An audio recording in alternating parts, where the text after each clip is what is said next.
The stagecoach driver hadn't even apologized. "End of the line, miss," he'd grunted, hauling her trunk and carpet bag onto the dirt with all the ceremony of dumping trash. Cutter's Junction, or what's left of it. Evelyn had stepped down onto the platform, if you could call 3 weathered planks a platform, and looked around at what was supposed to be her destination. A single building slouched against the prairie wind, its paint peeled down to gray wood, its windows dark. No lampposts, no people, no town. "Wait!" she'd called after him, her voice thin against the vastness. "Where's the town? Where's the school?" The driver had already climbed back onto his bench. "Town's 8 miles northeast. You'll want to arrange transport." "With whom?" He'd shrugged. "Somebody'll come through, eventually."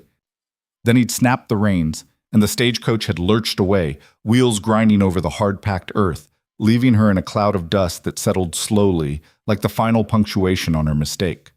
That had been 4 hours ago. Now the sun was a bleeding wound on the horizon, and Evelyn sat on her trunk with her coat pulled tight, watching the light die. She'd tried the building, locked and abandoned, smelling of old tobacco and mouse droppings. She'd walked 100 yards in each direction, scanning for signs of civilization. Nothing. Just prairie stretching endlessly and wind that cut through her eastern wool like it was tissue paper. Her fingers had gone numb an hour ago. Her feet would follow soon. "This is how people die out here," she thought, with a clarity that was almost funny, not dramatically, not fighting Indians or outlaws, just forgotten, left behind. She thought about her mother's face when she'd announced her plans, the pinched disappointment, the theatrical sigh. "The frontier, Evelyn? Have you lost your senses? What kind of life is that for a woman of your education? A better one than marrying Roger Whitmore and spending 40 years hosting dinner parties in Cambridge, slowly calcifying into someone she didn't recognize." That's what she hadn't said. Instead, "I've been offered a teaching position. It's a remarkable opportunity." "It's suicide," her mother had replied. "Mark my words, you'll be begging to come home within a month." Evelyn pulled her knees up, wrapping her arms around them. She wouldn't give her mother the satisfaction, even if it killed her. The sky was darkening to purple when she heard them. Wolves, she thought, though she'd never heard a wolf in her life. High, wavering calls that made the hair on her neck stand up. Distant, but not distant enough. She stood, scanning the prairie, seeing nothing but shadows lengthening, swallowing the landscape. She should stay near the building, keep her back to the wall, make herself small. Instead, she found herself standing in the open, case and trunk at her feet, feeling absurdly visible, a figure in a burgundy traveling suit, utterly out of place, like someone had dropped a music box in the middle of an ocean. The cold was becoming serious now, not uncomfortable, dangerous. Her hands were shaking too hard to button her coat properly. Her thoughts were starting to swim, disconnecting. "Maybe if I sleep," she thought, "just for a little while, just until someone comes." She knew, dimly, that was wrong. You weren't supposed to sleep when you were this cold. But the exhaustion was immense. 3 days of travel, rough coach rides, bad food, worse sleep, and now this. Her body wanted to shut down. Let someone else handle it. She sat down again, then lay on her side, using her carpet bag as a pillow. The ground was hard and cold, but at least she was out of the wind. The stars were coming out, more than she'd ever seen in Boston. Thousands of them, indifferent and beautiful. "I'm sorry, Mother," she thought. "You were right." Then the darkness took her. Che. She woke to motion. Not the rattling of a stagecoach. This was smoother, quieter. A gentle rocking, like being on a boat. For a moment, still swimming up from deep sleep, she thought she was home, in her childhood bed, dreaming of traveling west. Then she opened her eyes and saw stars sliding past overhead, and realized she was moving. She jerked upright, or tried to. Her body was wrapped in something heavy and rough. A blanket. Wool, thick and warm. She was lying in the bed of a wagon, her trunk and bag secured beside her, and the wagon was moving steadily through the darkness. Easy. The voice came from ahead, low, male, and calm. She twisted around, heart hammering, and saw a figure on the driver's bench. A man, broad-shouldered, wearing a heavy coat and a wide-brimmed hat pulled low. She couldn't see his face. "Who are you?" Her voice came out ragged. "Where are you taking me?" town," he said, not turning around. "Same place you were headed." "I didn't—" She struggled to sit up fully, the blanket falling away. The cold hit immediately. "I didn't ask for help." "No." A pause. "You were about an hour from freezing to death." The flat certainty of it silenced her. She looked around, trying to orient herself. The prairie was a dark ocean around them, stars reflected in nothing. The wagon creaked steadily forward, pulled by two horses she could barely see. "How did you—" She stopped, starting over. "How did you find me?" "Wasn't looking for you." His voice was matter-of-fact, no inflection. "Ride took me past the way station, saw your things, then saw you. I was just resting." "You were dying." Again, that blunt certainty. Evelyn felt anger flash through her, hot and welcome after the cold. "You don't know that. I was perfectly fine." "Your lips were blue. You weren't shivering anymore. That's the body shutting down." Now he did glance back, and she caught a glimpse of his face. Hard angles, shadowed, a dark beard. "You can be angry if you want, but you'd be dead if I'd left you there." She wanted to argue, to reassert some control over a situation that had spun entirely out of her hands. But the words died in her throat because he was right. She knew he was right. The last thing she remembered was lying down, so tired, so cold, thinking just for a minute. "Thank you," she said instead, the words stiff but genuine. He nodded once and turned back to the horses. They rode in silence for a while, the wagon creaking, the wind hissing through the grass. Evelyn pulled the blanket back around herself, feeling warmth slowly return to her fingers and toes, painful but necessary. "What's your name?" she asked finally. "Cole Maddox." "I'm Evelyn Carter." She waited for some acknowledgement, some pleasantry. When none came, she pushed on. "I'm the new school teacher for Cutter's Junction."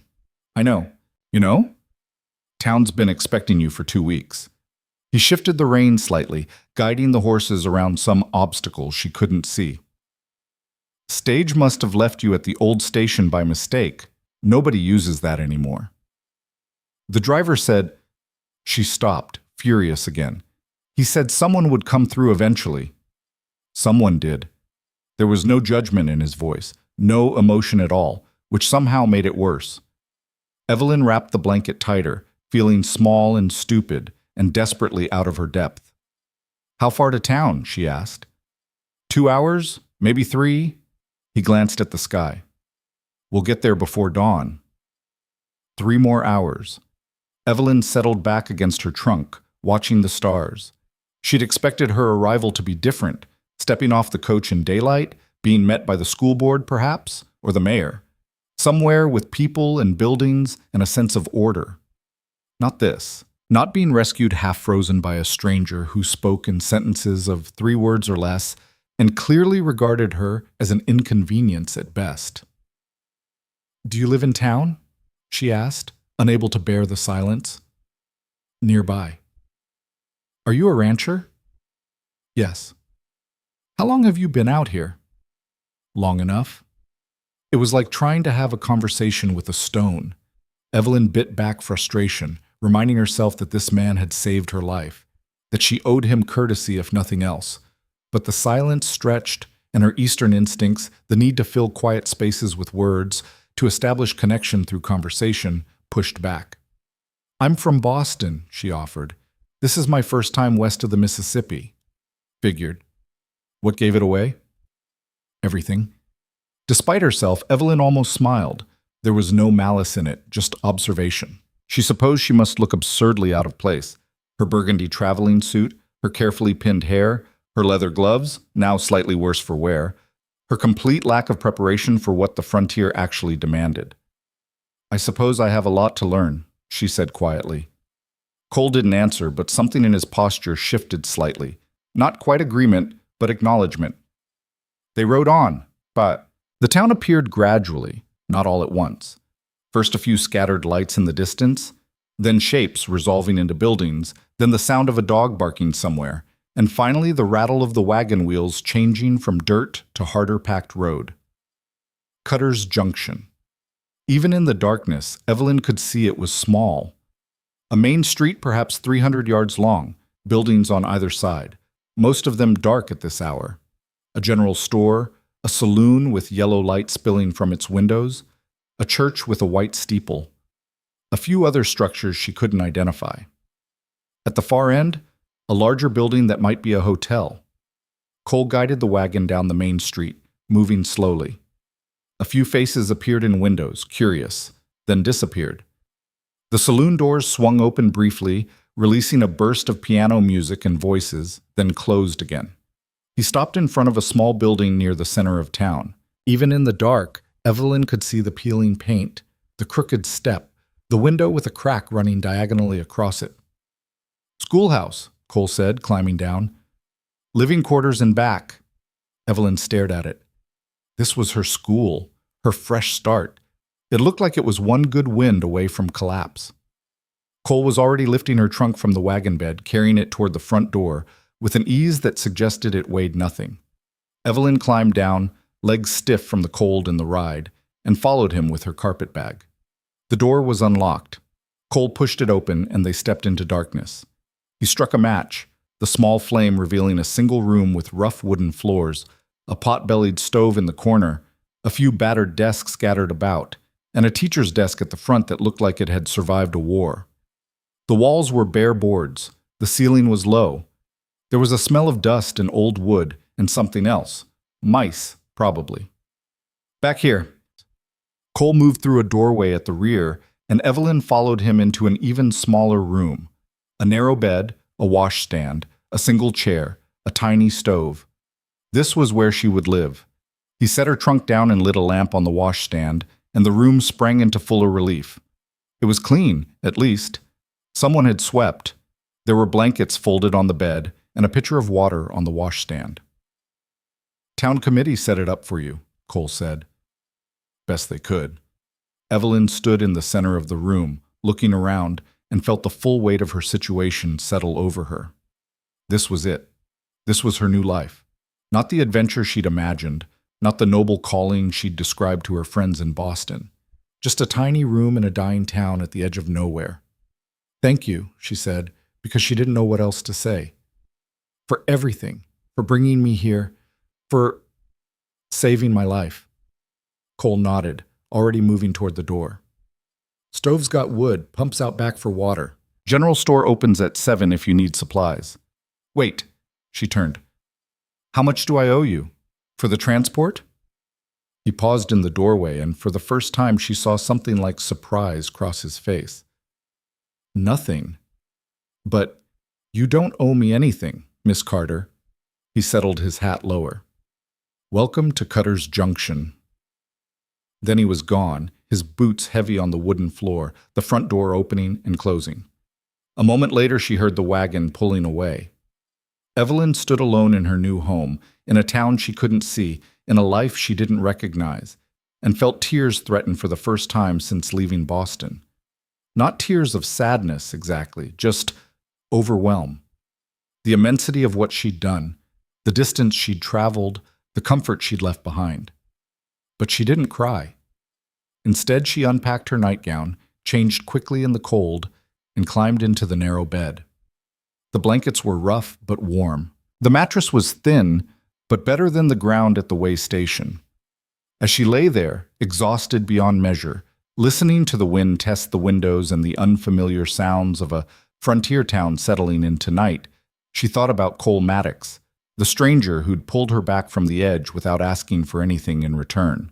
A man of so few words she'd learned almost nothing about him, yet who'd shown her more kindness than anyone in Boston had in years. This is the frontier, she thought. Hard, strange, nothing like home. Then she slept. Morning came brutally early, announced by roosters and the sound of wagon wheels and voices calling to each other in the street. Evelyn woke disoriented, forgetting for a moment where she was, then remembering everything in a rush. She rose, washed her face in cold water from the pitcher, and dressed quickly. Her burgundy traveling suit was dusty and wrinkled, but it would have to do. She pinned her hair carefully, making herself presentable, then stepped out into the schoolroom. In daylight, it looked worse. The desks were scarred and mismatched, some missing legs, propped up with blocks of wood.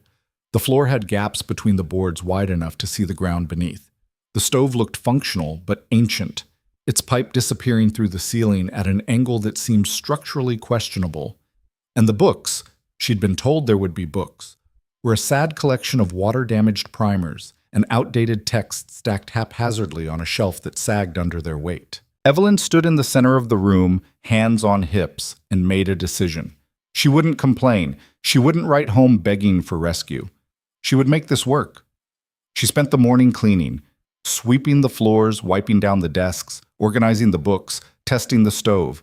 It was hard work, harder than anything she'd done in Boston, and her hands, soft from a life of teaching in well-appointed private schools, blistered quickly. But there was something satisfying about it, too. Physical progress. Visible improvement. Around noon, the door opened. "Miss Carter?"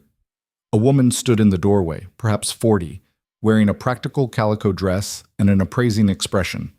Behind her, two younger women peered in curiously.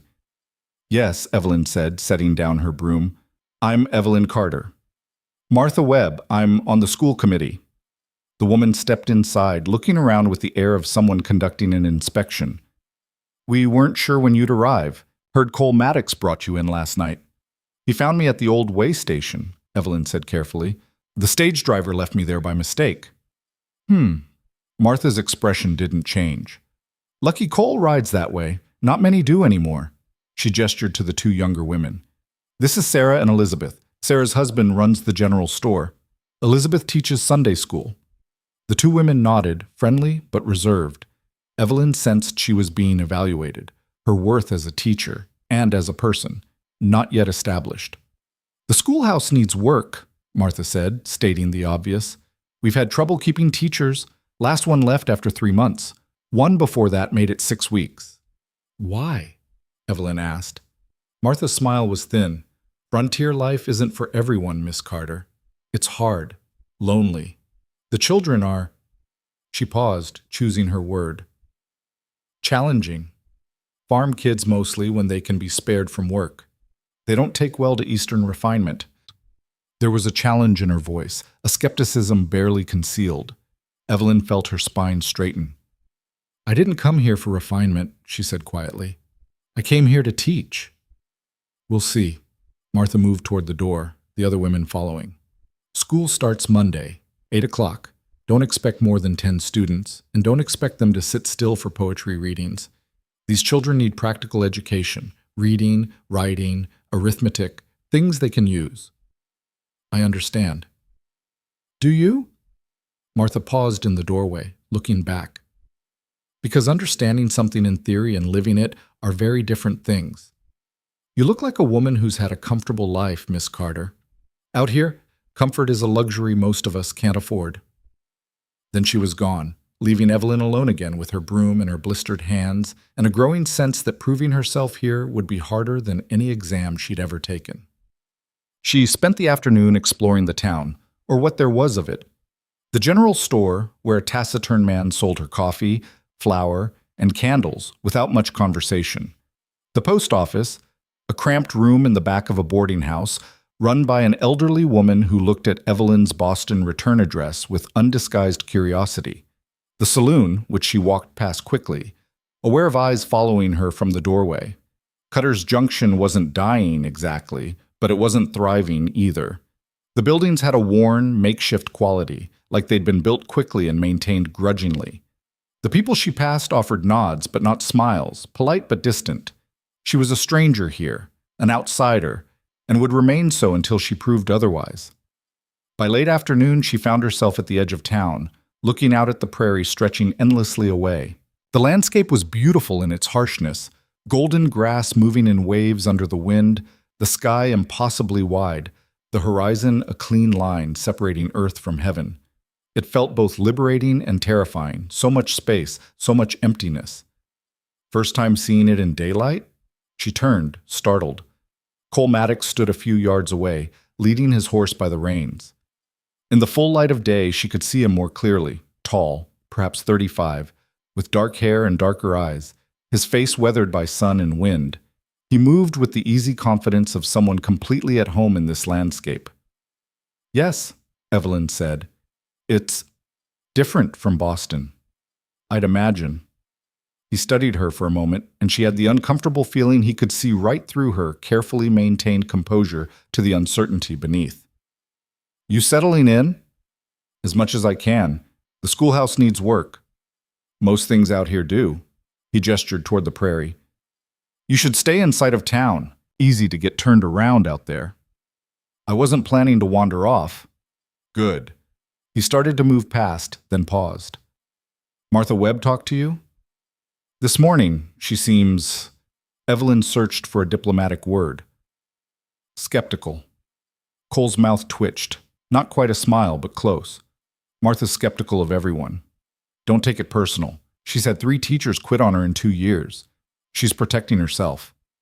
From what? Disappointment. The word hung between them. Evelyn felt its weight. The assumption that she too would fail. That she'd last a few months, maybe less, before running back east with her tail between her legs. I'm not going to quit, she said. Cole looked at her, really looked at her, his dark eyes searching hers, and she forced herself not to look away. After a moment, he nodded slowly. Hope not, he said. Town needs a teacher. Then he swung up onto his horse and rode away, leaving Evelyn standing at the edge of the prairie, watching him disappear into the golden grass. The next few days passed in a blur of preparation. Evelyn cleaned the schoolhouse from top to bottom, organized supplies, planned lessons, and forced herself to eat even when the loneliness made her stomach tight. She walked the town every day, learning its rhythms, nodding to the same faces, slowly becoming a familiar sight rather than a curiosity. On Sunday, she attended church, a simple service in a building that doubled as a meeting hall, led by a circuit preacher who visited once a month. The congregation was small, maybe 30 people, and Evelyn felt their eyes on her throughout the service. Afterward, a few people introduced themselves. A rancher named Tom Henderson and his wife, a blacksmith called Dutch, a widow named Mrs. Kimball, who ran the boarding house. Martha Webb was there too, with her husband and 3 children. She nodded to Evelyn but didn't approach, maintaining her careful distance. Cole Maddox didn't attend. Monday morning arrived cold and clear. Evelyn woke before dawn dressed in her most practical dress, dark blue, high-necked, serviceable, and started a fire in the schoolhouse stove. She arranged the desks, laid out the books, wrote her name on the board in careful script. Miss Evelyn Carter. Then she waited. 8 o'clock came and went. The street outside remained quiet. Evelyn stood at the window, stomach knotted with anxiety, wondering if anyone would come at all. At 8:15 the door opened. A boy entered, perhaps 10 years old, thin and wary, wearing clothes that had been mended many times. He stopped just inside the doorway, looking at Evelyn with open suspicion. You the new teacher? He asked. I am. What's your name? Sam Henderson. He jerked his thumb toward the door. My ma says I gotta come, but I'm not staying if it's boring. Before Evelyn could respond, more children arrived. A girl of about 8 with braids and a serious expression, 2 younger boys who looked like twins, an older girl carrying a baby on her hip. They filed in slowly, taking seats, staring at Evelyn with a mixture of curiosity and challenge. By 8:30, she had 11 students, ranging in age from 6 to 14. They sat scattered throughout the room, none of them speaking, all of them watching her with the alert wariness of wild animals, uncertain whether to flee or attack. Evelyn stood at the front of the room and made another decision. She wouldn't try to be their friend. She wouldn't patronize them or coddle them. She would be honest. My name is Miss Carter, she said. I'm from Boston. This is my first time teaching on the frontier, and I'm sure you all know more about surviving out here than I do. But I know about books. I know about history and mathematics and science and literature, and I'm here to share that knowledge with anyone willing to learn. Silence. Then Sam Henderson spoke up. What's literature? Stories, Evelyn said. Poems, plays, ways of understanding the world through words. We got plenty of world right outside, one of the twins said. Don't need words to understand it. Maybe, Evelyn agreed. But words give you power. They let you record things, communicate across distances, preserve knowledge. They let you think more clearly and argue more effectively. And out here, where resources are scarce, knowledge might be the most valuable thing you can have. She saw a flicker of interest in a few faces. Not enthusiasm exactly, but attention. "We'll start with reading," she said. "Then arithmetic. Then we'll talk about what you want to learn." It wasn't perfect. Sam Henderson dozed off during the reading lesson. The twins got into a shoving match during arithmetic. The baby cried, and the older girl had to take him outside. But they stayed. All of them stayed. And when Evelyn dismissed them at 3 o'clock, several of them said, "Goodbye, Miss Carter," without being prompted. It was a start. The days developed a rhythm. Wake before dawn, light the stove, prepare lessons, teach from 8 to 3, clean up, prepare for the next day, collapse into bed exhausted. The children were challenging, restless, skeptical, prone to testing boundaries, but they were also sharp and curious in ways her Boston students had never been. They asked questions Evelyn had never encountered. Why does wheat grow better in certain soil?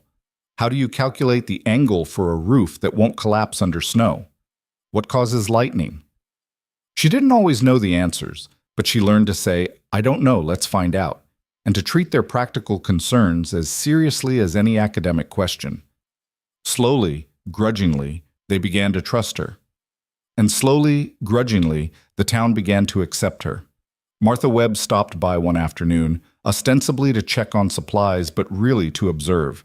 She watched Evelyn teach for 20 minutes, her expression unreadable, then nodded and left without comment. But the next day, she sent over a basket of bread and preserves with her daughter.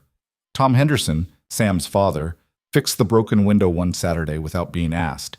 When Evelyn tried to pay him, he shook his head. Teachers shouldn't be teaching through a cracked window. Consider it done. Mrs. Kimball from the boarding house invited Evelyn to dinner. A simple meal, but served with warmth and genuine conversation. Afterward, sitting on the porch watching the sun set, the older woman said quietly, "You're tougher than you look, Miss Carter. I wasn't sure at first, but you've got spine." "Thank you," Evelyn said, surprised by how much the words meant. "Don't thank me yet. Winter's coming. That's when the real test begins." But she saw Cole Maddox occasionally, riding through town, loading supplies at the general store, once repairing a fence near the schoolhouse. He always nodded when their eyes met, a silent acknowledgement, but never stopped to talk. He remained a mystery. The man who'd saved her life, who spoke in fragments, who seemed to exist at the edges of the town rather than in its center. One afternoon in late October, as she was dismissing the children, she looked up and saw him standing by his horse outside the schoolhouse, waiting. Her pulse quickened inexplicably. "Mr. Maddox," she said, stepping outside, "can I help you?" "Got a question for you." He shifted his weight, looking uncomfortable, the first time she'd seen him anything less than completely self-assured. "You know horses?" "I've ridden, yes, in Boston." His expression suggested this didn't count for much. "Can you ride out here?" "I don't know." "Why?" "Some of the ranch kids are too far out to come to school regular. Thought if you could ride, you might visit them. Teach them once a week or so." He paused. "I could show you the routes. Make sure you don't get lost." Evelyn considered this. It was both an offer of help and a test. Could she handle the frontier on its own terms, or would she insist on staying within the safe boundaries of town? "When would we start?" she asked. "Tomorrow, if you're willing." "I am." He nodded, that slight twitch of his mouth that might have been approval. "Bring a coat. It'll be cold." He arrived just after dawn, leading a second horse, a gray mare with intelligent eyes and a patient manner. Evelyn had dressed in her most practical clothing, but Cole took one look at her and disappeared into the general store, emerging with a heavy sheepskin coat. "Wear this," he said, handing it to her. "Yours won't be enough." She wanted to argue, to assert her independence, but the coat was warm and heavy and clearly necessary. She put it on. Cole showed her how to mount, how to sit, how to hold the reins. His instructions were brief and precise, his hands impersonal when he adjusted her posture. Then he swung onto his own horse, and they rode out. The prairie was different from horseback, larger, more immediate, more beautiful. Evelyn focused on staying balanced, following Cole's lead as they moved through the grassland. He rode ahead, glancing back occasionally to make sure she was managing, but mostly leaving her to figure it out herself. After an hour, he stopped at a small creek and dismounted. Evelyn followed, legs shaky, and walked the stiffness out.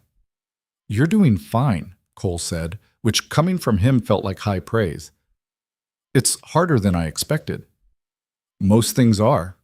He studied the horizon, then looked back at her. "Why'd you come out here, really?" The question surprised her. She'd answered it 100 times in Boston. Adventure, opportunity, making a difference. But standing in the middle of the prairie with this quiet, watchful man, the rehearsed answers felt hollow. "I wanted," she said slowly, "to matter. In Boston, I taught at a finishing school. Rich girls who didn't care about learning, who were just marking time until marriage. I was decorative, replaceable. I wanted to teach children who actually needed education, in a place where it would make a real difference." Cole listened without interrupting. When she finished, he nodded. "You're making a difference," he said. "Kids talk about you.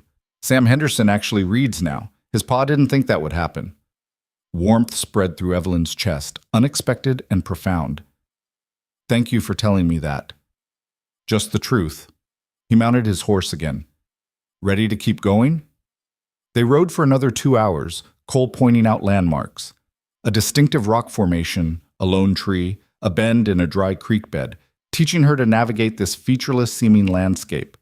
He showed her where 3 ranch families lived, scattered across the prairie, too far from town for daily school attendance. "You'll visit them in rotation," he said. "Week 1, Henderson Place. Week 2, Morrison Ranch. Week 3, the Kowalskis. I'll ride with you the first few times. After that, you'll know the way." "What if I get lost?" "Don't." But he said it without judgment, just fact. "Stay oriented, watch the sun, trust your horse, she knows the way home." As the afternoon wore on and they turned back toward town, Evelyn felt something shift. The prairie felt less alien, the distances less terrifying. She was learning its language, its rules, and Cole, silent, watchful Cole, was teaching her without making it feel like teaching. When they reached the edge of town, he stopped. "Tomorrow?" he asked. "Tomorrow," she agreed. He nodded and rode away, and Evelyn watched him go, feeling the strangest sensation, like something was beginning, though she couldn't name what. The sun was setting over the prairie, painting everything gold, and for the first time since arriving, Evelyn Carter felt like she might actually survive this place. More than survive. She might even belong. The riding lessons became a ritual. Every morning, for 2 weeks, Cole appeared at dawn with the gray mare, and Evelyn met him wearing the sheepskin coat that now smelled of prairie wind and horse sweat. They rode in near silence, Cole pointing out details she'd never have noticed on her own, the way certain grasses indicated water nearby, how to read the sky for coming weather, which animal tracks meant danger, and which were harmless. He never said more than necessary, but his teaching was thorough. By the end of the first week, Evelyn could mount without help. By the end of the second, she could navigate to the Henderson Ranch on her own, though Cole still rode alongside, a silent presence she'd grown unexpectedly comfortable with. On the 3rd Wednesday, she made her first solo visit to the Morrison Ranch. Cole had surveyed her that morning with his usual assessing look, then nodded once and said, "You're ready. You're not coming?" "Don't need to."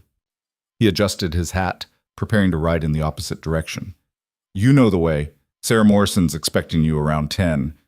Don't stay past 3. You need daylight to get back." Evelyn felt a flutter of anxiety, but also something else. Pride, maybe. That this man who wasted no words on false praise believed she could handle it. The ride took 2 hours. The Morrison place appeared gradually.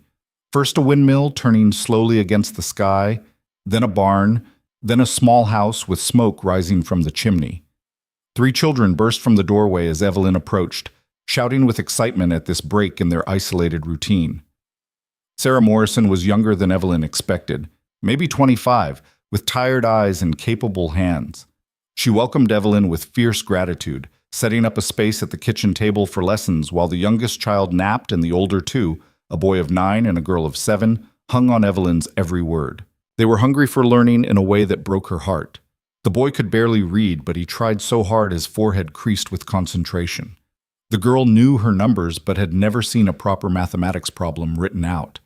Evelyn spent 3 hours with them, and when she finally had to leave, the girl's eyes filled with tears.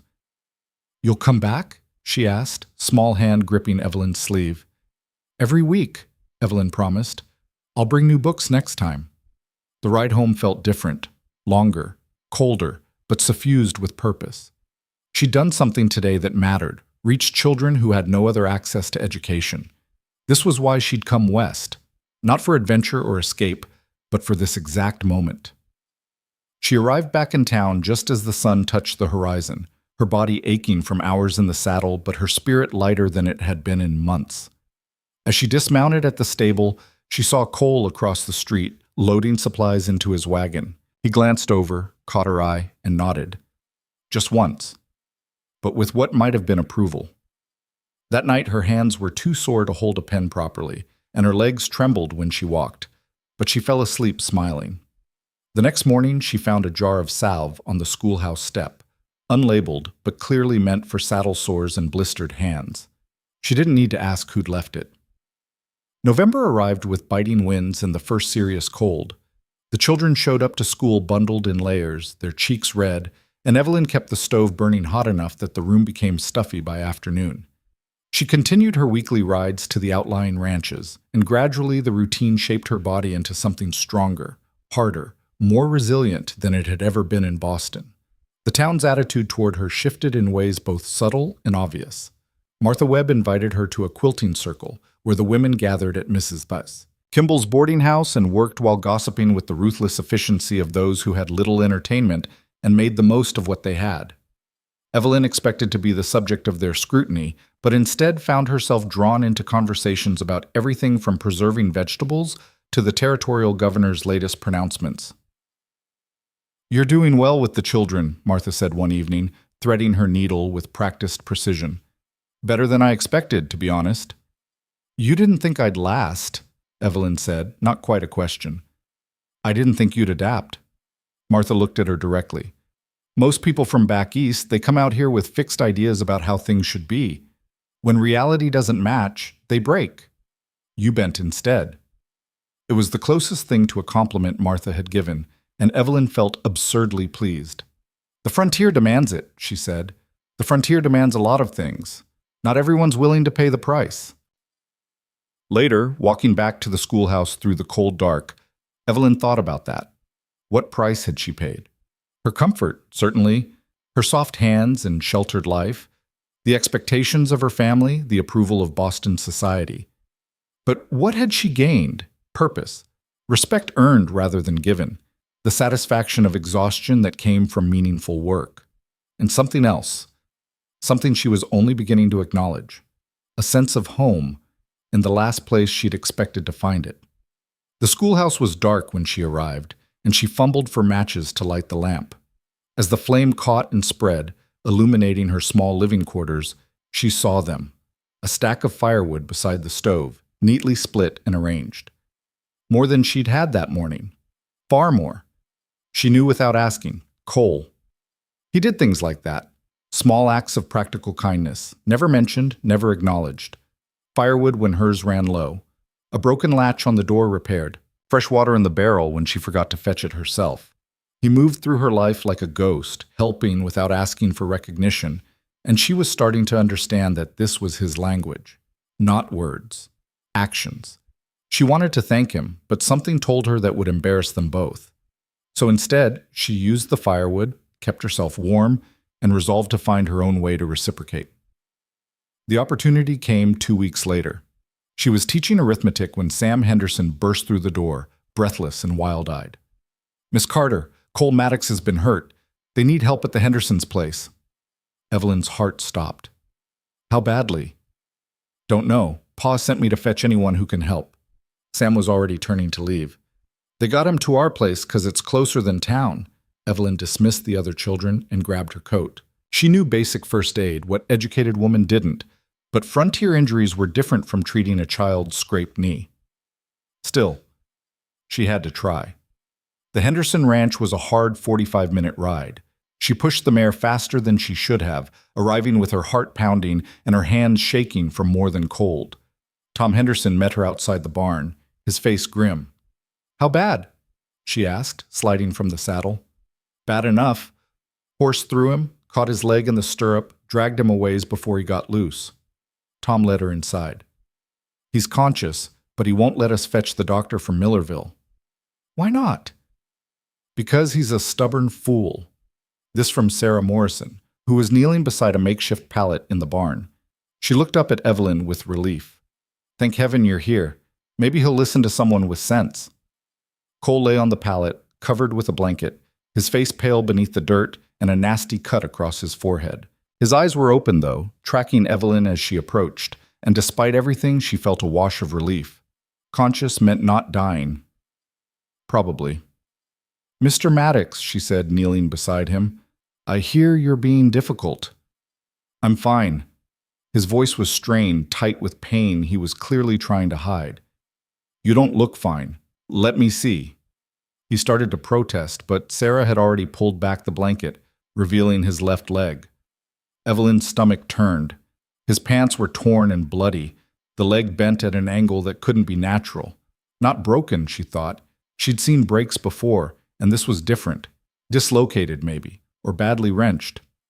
"We need to get you to a doctor," she said firmly. "It's 50 miles to Millerville. I'm not making that ride." "Then the doctor needs to come here." "Not worth the expense." Cole tried to sit up, then fell back with a hiss of pain. "Just needs rest." Evelyn looked at Tom Henderson, who shrugged helplessly. Stubborn didn't begin to cover it. She turned back to Cole, making a decision. "You saved my life," she said quietly. "Remember? When I was freezing to death at the way station. You didn't ask if it was worth it. You just did what needed doing." She held his gaze. "Now it's my turn. Tom's going to ride for the doctor. Sarah and I will stay with you, and you're going to accept help, because that's what people do in a community." Cole stared at her, something flickering in his dark eyes. Surprise, maybe, or the beginning of acceptance. Finally, he nodded once. Tom left immediately. Sarah brought water and clean cloths, and together she and Evelyn carefully cleaned the worst of the dirt and blood from Cole's injuries. The leg was the main concern, swollen and discolored, but there was also the head wound, various scrapes and bruises, and what Evelyn suspected were cracked ribs from the way he flinched when Sarah probed his left side. "You're lucky you didn't break your neck," Sarah said, none too gently. "Horse spooked," Cole said through gritted teeth. Rattlesnake wasn't expecting it this late in the season. They worked in silence for a while, and Evelyn found herself hyper-aware of Cole's presence. The controlled way he breathed through the pain, the tensing of muscles when they touched injured areas, the absolute refusal to complain or show weakness beyond what was unavoidable. It was maddening and admirable in equal measure. "Why do you do that?" she asked suddenly. "Do what?" "Act like you don't need anyone, like accepting help is some kind of failure." Cole was quiet for a long moment. Then, "Out here, you learn to rely on yourself, because most of the time, that's all you've got." "But you don't just have yourself," Evelyn said, wringing out a cloth with more force than necessary. "You have a community, people who care what happens to you. Why is that so hard to accept?" He looked at her with an intensity that made her breath catch. "Because when you let people in, you give them power to hurt you. Safer to stay separate." "Safer," Evelyn echoed, "and lonelier." "Maybe." Sarah glanced between them, then stood abruptly. "I'm going to check on the children. Holler if you need me." She disappeared, leaving them alone in the barn's dim interior. Evelyn continued cleaning the cut on Cole's forehead, acutely conscious of how close she was to him, how her hands trembled slightly as they worked. "You didn't stay separate with me," she said quietly. "You could have ridden past that way station, but you didn't. That was different."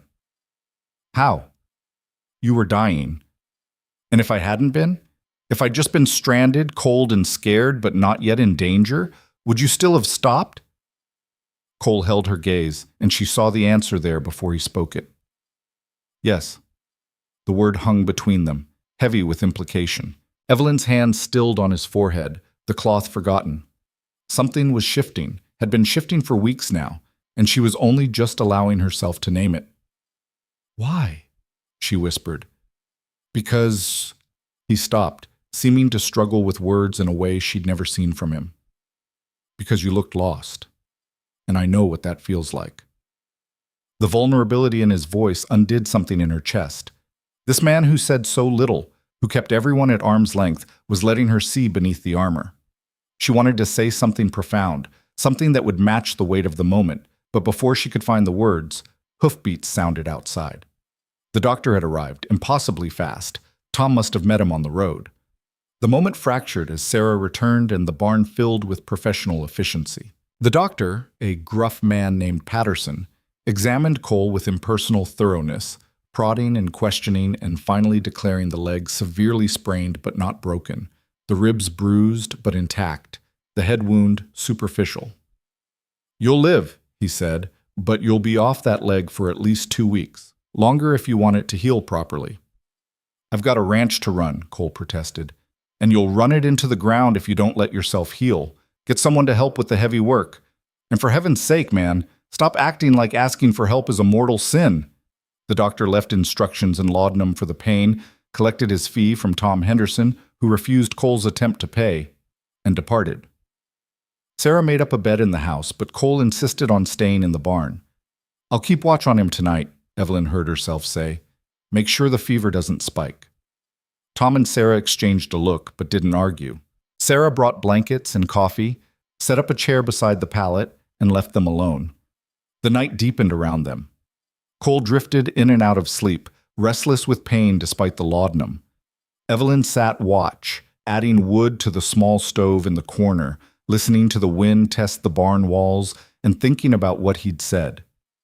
"Because you looked lost." She had been lost. Still was, in many ways, a woman from another world trying to make sense of this one. But she was finding her way, and somehow Cole had been part of that from the very beginning.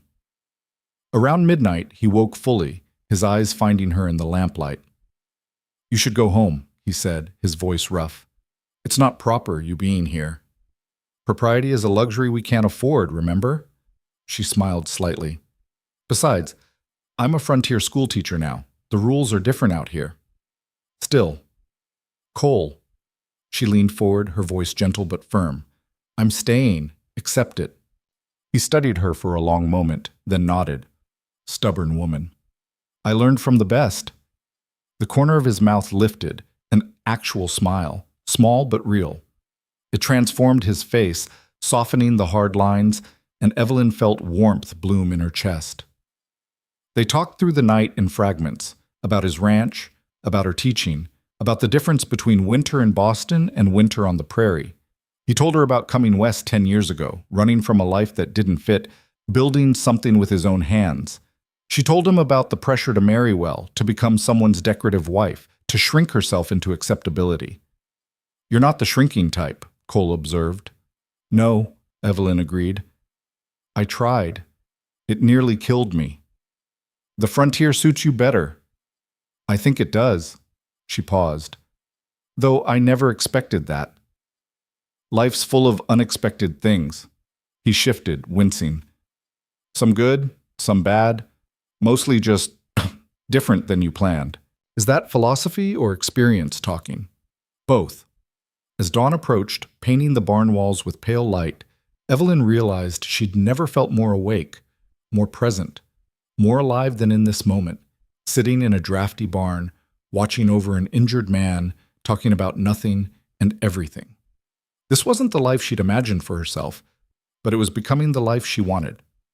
Tom Henderson appeared with breakfast, taking over the watch so Evelyn could ride back to town.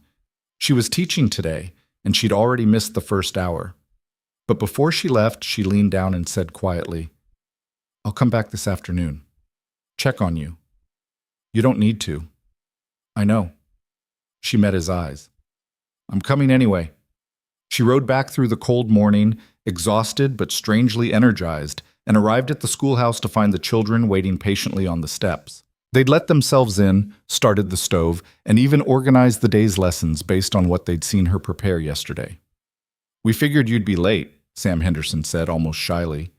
"Because of Mr. Maddox, so we got things ready." Evelyn felt tears prick her eyes. These children, who'd tested her mercilessly those first weeks, had grown into something more than students. They were her community, looking out for her the way she looked out for them. "Thank you," she said. "That was very thoughtful." The day passed in a blur. Evelyn taught on automatic, her mind half with the children and half back at the Henderson ranch, wondering if Cole was resting properly, if the pain had eased, if he was following doctor's orders or stubbornly trying to do too much. When 3 o'clock finally arrived, she dismissed the children and rode out again. This became her routine for the next week.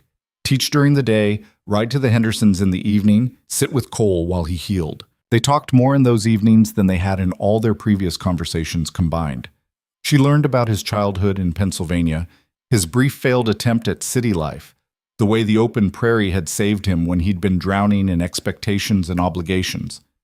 He learned about her mother's disappointment, her father's detached support, the suffocating smallness of her Boston existence. "Did you love him?" Cole asked one evening. "The man they wanted you to marry?" "Roger?" Evelyn laughed bitterly. "I barely knew him. He was appropriate, respectable, everything a man should be on paper." "That's not what I asked." "No." She looked at him directly. "I didn't love him. I didn't even like him very much. He was boring and pompous, and he talked to me like I was a child." "Then why consider it?" "Because that's what women do. We marry well. We make advantageous matches. We become someone's wife instead of someone ourselves." She paused. "Or we did, until we decide we'd rather risk everything on something real." The intensity in Cole's eyes made her pulse quicken. "And have you found something real out here?" "I'm starting to." The words hung between them, charged with meaning neither quite dared to name. Cole shifted, reaching out, and his hand found hers. His palm was calloused and warm, and the simple contact sent electricity up her arm.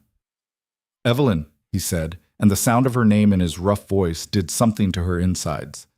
But before either could say more, Tom Henderson appeared in the barn doorway, tactfully clearing his throat. "Supper's ready, if you're interested, Miss Carter. And Cole, the doc's back for a follow-up." The moment broke. Evelyn withdrew her hand, standing quickly, aware that her face was flushed. "I should go. It's getting dark." "Tomorrow?" Cole asked. "Tomorrow." She rode home through the twilight, her hand still tingling where he'd touched it, and had to admit what she'd been avoiding for weeks. She was falling for Cole Maddox, the quiet rancher who spoke in sentences of 3 words or less, who showed care through actions rather than declarations, who'd saved her life and then stepped back, letting her find her own strength. It was inconvenient, complicated, and absolutely undeniable. By the second week, Cole was up and moving, though still limping. He insisted on riding back to his own ranch despite protests, and Evelyn found herself making excuses to visit, bringing books she thought he might like, checking on his recovery, staying for coffee that turned into dinner that turned into long conversations on his porch as the sun set. His ranch was modest but well-maintained, a house he'd built himself, a barn for his horses, corrals and outbuildings arranged with practical efficiency. Everything spoke of hard work and self-sufficiency. He showed her around with quiet pride, pointing out improvements he'd made, plans for expansion. "You've built something good here," Evelyn said, standing on his porch, looking out at the prairie turning gold in the evening light. "It's a start." He stood beside her, close enough that their shoulders almost touched. "Lot of work left to do." "Will you do it alone?" The question came out before she could stop it. Cole turned to look at her, and she saw understanding in his eyes. "I don't know," he said quietly. "That depends." "On what?" "On whether someone might want to share it with me." Evelyn's breath caught. This was as close to a declaration as Cole Maddox was likely to get. Careful, conditional, but unmistakably real. She turned to face him fully, heart hammering. "If you're asking, I'm asking," he interrupted. "If you're happy here, in Cutter's Junction, if this life," he gestured at the prairie, the ranch, the endless sky, "is something you could want, long term." "Yes," she said simply. "I am happy here, happier than I've ever been." "Even though it's hard? Even though it's nothing like what you knew?" "Especially because of that." She took a breath, finding courage. I didn't come west to find an easier life, Cole. I came to find a real one. And I have. Teaching those children, being part of this community, learning to survive out here, it's made me into someone I actually recognize, someone I like. I like her too, Cole said softly. The words were simple, but they landed like a physical touch. Evelyn felt tears threaten, overwhelmed by the enormity of what was happening. This quiet, careful man opening himself to her, offering something he'd probably never offered anyone. Cole, don't answer yet. He stepped back slightly, giving her space. You should be sure. This isn't easy. Partnering with a rancher, long hours, hard winters, uncertainty, and I'm not... He struggled for words. I'm not good with words. Never have been. I won't write you poetry or make pretty speeches. I don't need poetry, Evelyn said. I need honesty, partnership, someone who sees me as an equal. You're more than equal. He smiled slightly. You're better educated, better spoken, better at dealing with people. I'm just stubborn and good with horses. And kind, Evelyn added, and reliable, and brave enough to save stranded school teachers from freezing to death. That was just common sense. No, she said firmly. It was character. You saw someone in trouble and you helped. You didn't know me, didn't owe me anything, but you stopped anyway. That says everything about who you are. Cole looked at her for a long moment, something shifting in his expression. Then, slowly, deliberately, he reached out and took her hand again.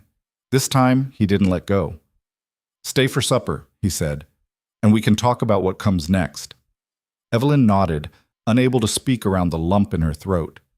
She stayed, they talked, and somewhere between the meal and the firelight, and the easy silence that fell between them, she felt the future shift. Not just her future, but theirs, together. When she finally rode back to town that night, stars blazing overhead, and her heart full to bursting, she knew with absolute certainty she was exactly where she was supposed to be. The town noticed the change before either of them announced it. Small communities had eyes everywhere, and when Cole Maddox started appearing in Cutter's Junction more frequently, stopping by the schoolhouse at day's end, walking Evelyn to the boarding house for supper, sitting beside her at the Sunday service he'd never attended before, speculation ran wild. Martha Webb cornered Evelyn at the quilting circle 3 weeks after that evening on Cole's porch. The other women had conveniently found reasons to drift to the far side of the room, leaving them alone with their needlework. So, Martha said, her tone carefully neutral. You and Cole Maddox. Evelyn felt heat rise to her cheeks, but kept her stitching steady. What about us? Don't play coy with me, girl. The whole town's talking. Are his intentions honorable? His intentions, Evelyn said quietly, are none of the town's business. But yes, they're honorable. Martha's stern expression softened slightly. Good. Cole's a good man. Keeps to himself too much, always has, but he's solid, reliable. The kind of man you can build a life with out here. She paused, then added, not easy, though. Ranch life, especially in winter. Nothing out here is easy, Evelyn replied. I've learned that much. But you're staying anyway. It wasn't a question, but Evelyn answered it. I'm staying. Martha nodded, satisfied, and the other women drifted back as if on cue, filling the room with chatter about preserving and livestock and the new family that had moved in 20 miles south. But Evelyn caught approving glances, small smiles, and realized she'd just passed some invisible test. The community was accepting not just her presence, but her future here. That future crystallized on a cold afternoon in early December when Cole rode into town pulling a small wagon loaded with lumber. He stopped at the schoolhouse, and Evelyn came out to meet him, wrapping her shawl tight against the wind. What's all this? She asked. Repairs. He gestured at the schoolhouse's sagging roof, the cracked window he'd fixed once, but that had cracked again. Winter's coming hard. Building won't make it through in this condition. Cole, you don't have to... I know. He climbed down, started unloading boards. But I'm going to anyway. Dismiss the children early today. This'll be noisy. Tom Henderson appeared an hour later, then Dutch the blacksmith. Then 3 other men from town, all arriving without being asked, all carrying tools. They worked through the afternoon, hammering and sawing, replacing rotten boards and reinforcing the roof structure. Evelyn brought coffee and watched, moved by this casual display of community, men stopping their own work to help, asking nothing in return except the knowledge that the schoolhouse would stand through winter. Cole directed the work with quiet authority, pointing out problems, suggesting solutions, working harder than anyone despite his legs still not being fully healed. Evelyn saw him wince when he put too much weight on it, but he never stopped, never complained. As the sun began to set and the work neared completion, she brought him coffee on the roof, where he was hammering down the last shingles. "You should rest that leg," she said. "Almost done." He took the coffee gratefully, drank half of it in one long swallow. "Can't leave a job half finished." "Cole," she waited until he looked at her. "Thank you for all of this. Just practical sense. Can't have the school falling down. It's more than that." She kept her voice low, aware of the other men working nearby. "You're taking care of what matters to me. That means something." His expression softened. "You matter to me, Evelyn. Everything about you. What you care about, what you need, what makes you happy." He set down his hammer, regarding her seriously. "I want you to know that before winter really hits, before things get harder, I'm not going anywhere. Whatever you need, whatever you want to build here, I'm part of it, if you'll have me." Evelyn felt her throat tighten. This man who struggled with words was offering her everything he had in the only way he knew how, through action, through presence, through unwavering commitment. "I'll have you," she whispered. Cole's smile was small, but transformative. He reached out, his work-roughened hand gentle against her cheek, and for a moment the world narrowed to just them, two people who'd found each other in the least likely place, against all odds. "Miss Carter," Sam Henderson's voice broke the moment. "Ma says supper's ready at our place if you and Mr. Maddox want to come." The invitation extended to everyone who'd helped with the repairs, and soon they were all crowded into the Henderson kitchen, eating stew and fresh bread while the children darted between adults and Sarah Henderson orchestrated chaos with the ease of long practice. Evelyn sat beside Cole at the long table, their shoulders touching, and felt a sense of belonging so profound it nearly overwhelmed her. This was family, not by blood, but by choice and circumstance and shared struggle. This was home. Later, after the meal, Tom Henderson pulled Cole aside while Evelyn helped Sarah with the dishes. Through the kitchen window, she could see them talking seriously, Tom gesturing at something, Cole listening with his characteristic intensity. When they returned, Cole's expression was thoughtful. "Everything all right?" Evelyn asked quietly as they prepared to leave. "Tom offered to sell me the north section of his land, 40 acres bordering my property." Cole helped her into her coat, his movements careful.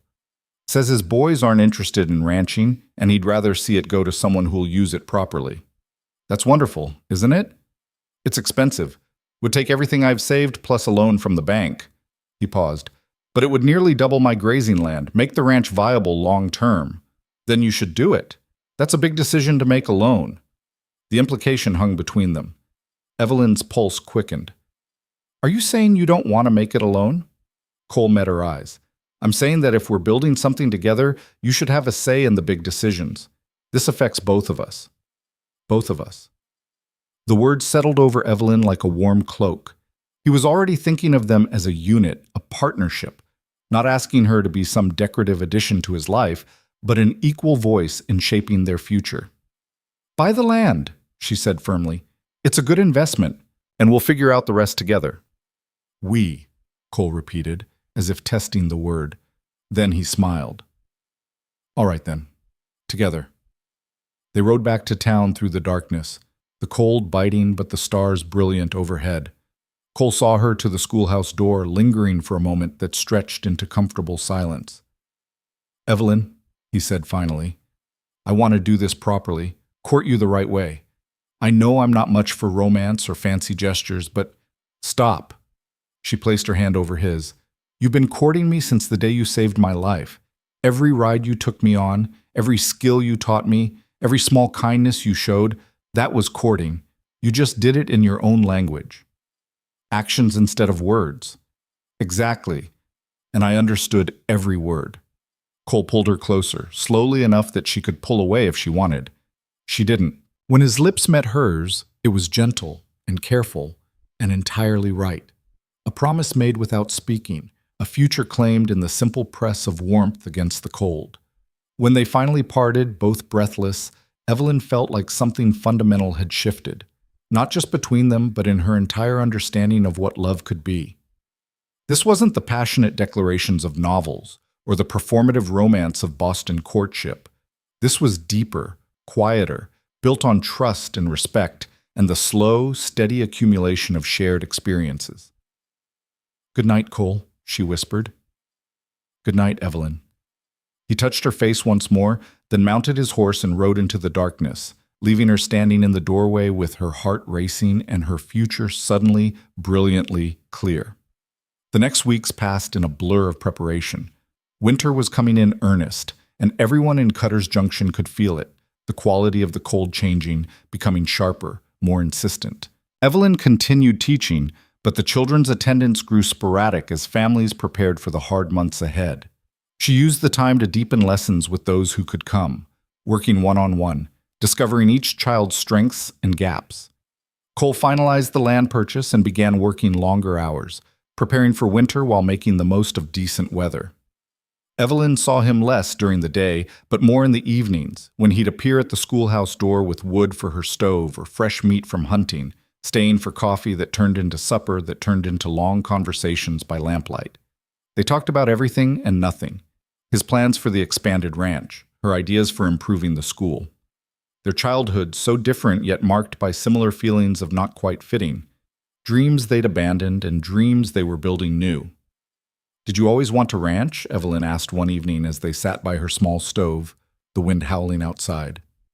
"No. Started as a farm laborer back east. Hated it. Too many rules, too many people telling me how to live." Cole stretched his bad leg out, still favoring it slightly. "Saved every penny for 5 years, then headed west. Figured I'd rather fail at something I chose than succeed at something that wasn't mine." "And you didn't fail?" "Haven't yet. But it's a near thing sometimes." He smiled ruefully. "Ranch life is one crisis after another. Drought, harsh winters, predators, prices falling. You solve one problem and 3 more pop up." "Sounds like teaching," Evelyn said wryly. "You think you've got a child reading, then discover they can't do basic arithmetic. You fix the roof, then the stove breaks." "We're both in the problem-solving business, then." "Apparently so." Cole was quiet for a moment, then said, "I like that about you, that you don't need everything to be perfect. You just adapt and keep going. I learned from the frontier, it doesn't give you much choice. It gives you plenty of choice. Most people choose to leave. You chose to stay." The conviction in his voice warmed her more than the stove. She reached for his hand, lacing their fingers together, and they sat in comfortable silence while the wind tried to find ways through the walls. The first real snow came in mid-December, transforming the prairie overnight. Evelyn woke to a world gone white and silent, snow piled against the schoolhouse door, and for a moment felt childlike wonder. Then practical concerns took over. She had to dig herself out, restart the stove that had died overnight, fetch water from the pump that was now surrounded by drifts. No children appeared for school that day, which didn't surprise her. The storm had been fierce, and families would be focused on survival, not education. She spent the day reading, mending clothes, and trying not to worry about Cole alone at his ranch in this weather. He appeared at noon, riding through snow that came up to his horse's knees, leading a pack horse loaded with supplies. "You didn't have to come in this," Evelyn said, pulling him inside, brushing snow from his coat. "Wanted to make sure you had enough wood, enough food." He started unloading. Firewood, smoked meat, flour, coffee, candles. "Storm's supposed to get worse tonight. You might be snowed in for a few days." "What about you? Your ranch?" "Horses are secured, stock fed. I can manage." He stacked wood by the stove with practiced efficiency. "You're more exposed here in town. Wanted to be sure you'd be all right." Evelyn watched him work, this man who'd ridden through a blizzard to bring her firewood, and felt love swell so large in her chest it almost hurt. Not the fluttery romance of storybooks, but something deeper and more durable. The kind of love that showed up in snowstorms, that thought about practical necessities, that treated her safety as something worth risking his own comfort. "Cole." She waited until he looked at her. "I love you." The words hung in the air between them, simple and enormous. Cole went very still, his dark eyes searching hers. "You don't have to say that," he said quietly. "I know I'm not saying it because I think you need to hear it. I'm saying it because it's true." Evelyn stepped closer. "I love you. The way you show up. The way you take care of people without making it a big production. The way you see me as capable, but still want to help anyway. All of it. I love all of it." Cole set down the wood he was holding and crossed to her in 2 strides. When he kissed her this time, it was different, less careful, more certain, carrying the weight of everything they'd been building toward. Evelyn melted into it, her hands finding their way to his shoulders, his chest, feeling the solid reality of him. "I love you too," he said against her lips. "Probably have since you told off Martha Webb that first week. Watching you fight for your place here, refusing to give up. That's when I knew." "Why didn't you say anything?" "Because I wanted you to choose this life for yourself first, not for me." He pulled back enough to see her face. "I needed you to know you could make it here on your own, that you were strong enough, capable enough, otherwise it wouldn't be fair to ask you to stay. And now? Now I'm asking." His voice was rough with emotion. "Stay, Evelyn. Not just in Cutter's Junction. Stay with me. Build something with me. Marry me." The proposal was so like him, direct, unadorned, absolutely sincere. Evelyn felt tears slip down her cheeks even as she smiled. "Yes," she said. "Yes, I'll marry you." Cole's answering smile was brilliant, transforming his usually serious face into something almost boyish. He kissed her again and again until they were both laughing between kisses, giddy with relief and joy and the sheer impossibility of having found each other. The storm raged outside for 3 days, burying Cutter's Junction under 2 feet of snow. Evelyn and Cole were stranded together in the schoolhouse, which would have scandalized Boston society, but barely raised eyebrows on the frontier where survival trumped propriety. They talked and planned and dreamed out loud, mapping a future that felt both terrifying and absolutely right. "Where will we live?" Evelyn asked, wrapped in blankets beside the stove, while Cole prepared a simple meal from his supplies. "The ranch. I'll add on to the house, build you a proper kitchen, a room for books. Whatever you need." He glanced back at her. "You can keep teaching if you want. We'll figure out the logistics. You'd be all right with that? A wife who works?" "Evelyn, I've seen you teach. Seen what it means to you, what it means to those kids." Cole turned to face her fully. "I'm not asking you to give up who you are. I'm asking you to bring who you are into partnership with me. Your work matters. Keep doing it." "What about children?" The question came out quietly. "If we have them. When we have them," Cole corrected gently. "We'll figure it out. Same as everything else. Together. Together." That word again, steady as bedrock. Evelyn felt something loosen in her chest, some fear she hadn't fully acknowledged. This wouldn't be like her mother's marriage, where her father made all the decisions and her mother's sphere shrank to social obligations and household management. This would be genuine partnership built on mutual respect and shared dreams. "Spring wedding?" she suggested. "Give us time to prepare, get the word out to families?" "Spring sounds good." Cole came to sit beside her, pulling her close. "Though I'd marry you tomorrow if you wanted. Patience, Mr. Maddox, we've got a lifetime ahead of us." "A lifetime," he repeated, as if testing the sound of it. Then he kissed her temple, her cheek, her lips, soft and sweet. I like the sound of that. When the storm finally broke on the 4th day, they emerged to find Cutter's Junction transformed, pristine white, crystalline, beautiful in its harshness. Neighbors were digging out, checking on each other, assessing damage. Cole helped clear the main street before riding back to his ranch, but not before making Evelyn promise to come out the following Sunday to see his plans for the house expansion. The engagement spread through town faster than the snow melt. Martha Webb appeared at the schoolhouse that afternoon with a knowing smile and a basket of preserves. "Heard the news," she said, setting the basket on Evelyn's desk. "Congratulations, you've chosen well." "Thank you, Martha. That means a lot. Cole's a good man, but he's also stubborn and independent to a fault. You'll have your hands full keeping him from working himself to death." Martha's expression softened. But you're stubborn too. You'll balance each other out. I hope so. You will. Martha moved toward the door, then paused. I was wrong about you, Evelyn. When you first arrived, I thought you'd be gone in a month. Thought you were too soft for this life. I'm glad you proved me wrong. I'm glad I did too, Evelyn said softly. After Martha left, Evelyn sat at her desk and pulled out paper and pen. She'd been putting this off, but it was time. She wrote carefully, choosing each word with precision. Dear Mother, I am writing to inform you that I am engaged to be married. His name is Cole Maddox. He is a rancher here in Cutter's Junction. We will marry in the spring. I know this is not the match you envisioned for me. Cole has no family connections, no social standing, no wealth beyond what he's built with his own hands. By Boston standards, I am marrying beneath myself. But by the standards that matter to me, I am marrying exactly right.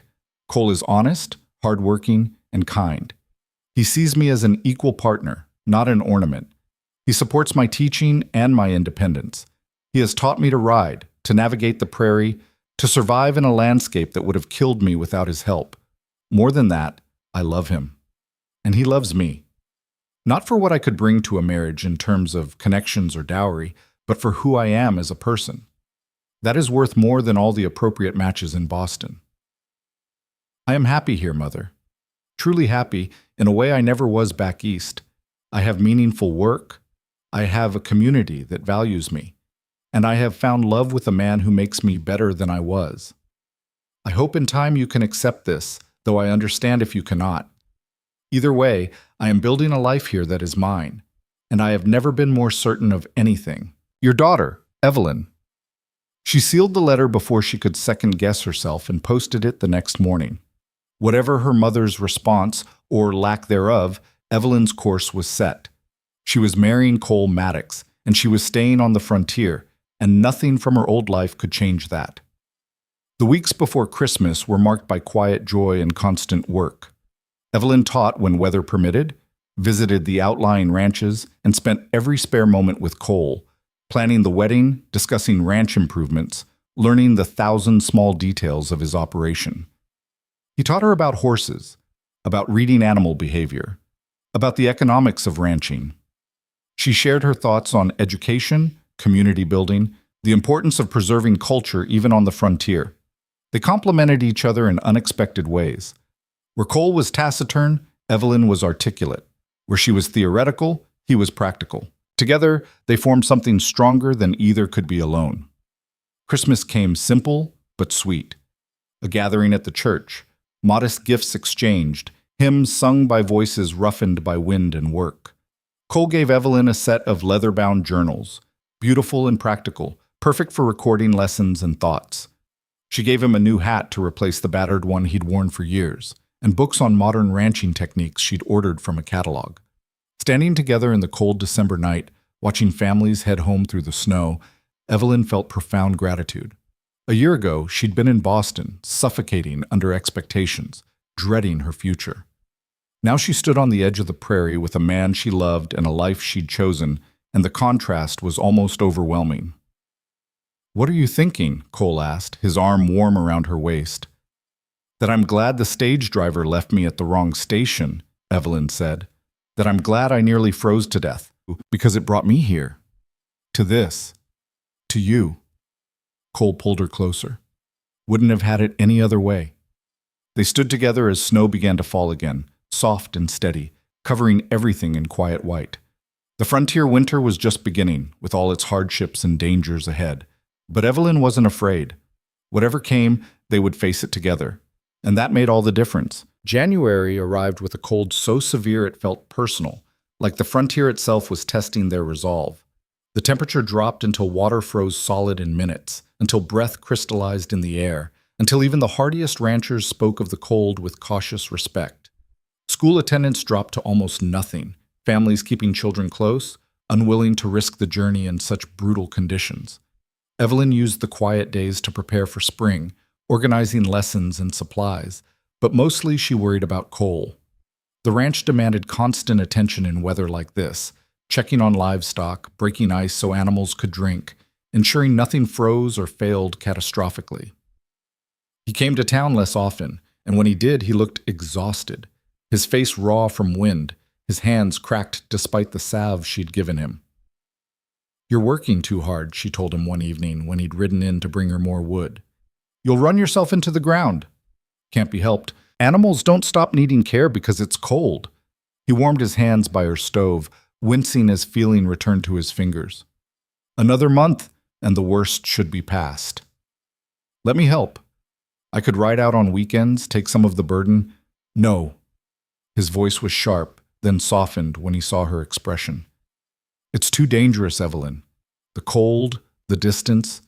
If something went wrong, if you got lost or the weather turned." He stopped, jaw tight. "I can't risk that. But I can risk you working yourself to exhaustion? That's different." "How?" Cole was quiet for a long moment, staring into the stove's glow. "Because if something happened to me, you'd survive. You've proven that. But if something happened to you," his voice dropped, "I don't think I would." The raw honesty of it silenced any argument Evelyn might have made. She crossed to him, taking his cold, roughened hands in hers. "Then we both need to be careful," she said quietly, "because I feel the same way about you."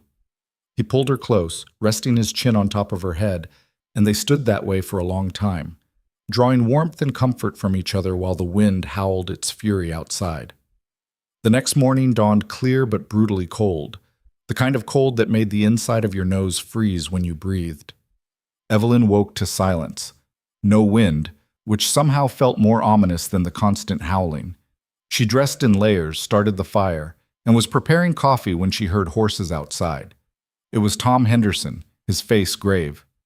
"Miss Carter, we need you at the Morrison place. Sarah's gone into labor early, and with the midwife stuck in Millerville, you're the closest thing we've got to help."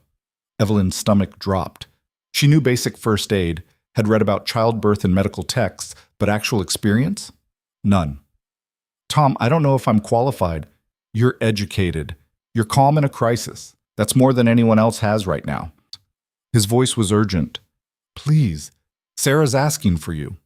Evelyn grabbed her coat and medical supplies, such as they were, and climbed into Tom's wagon.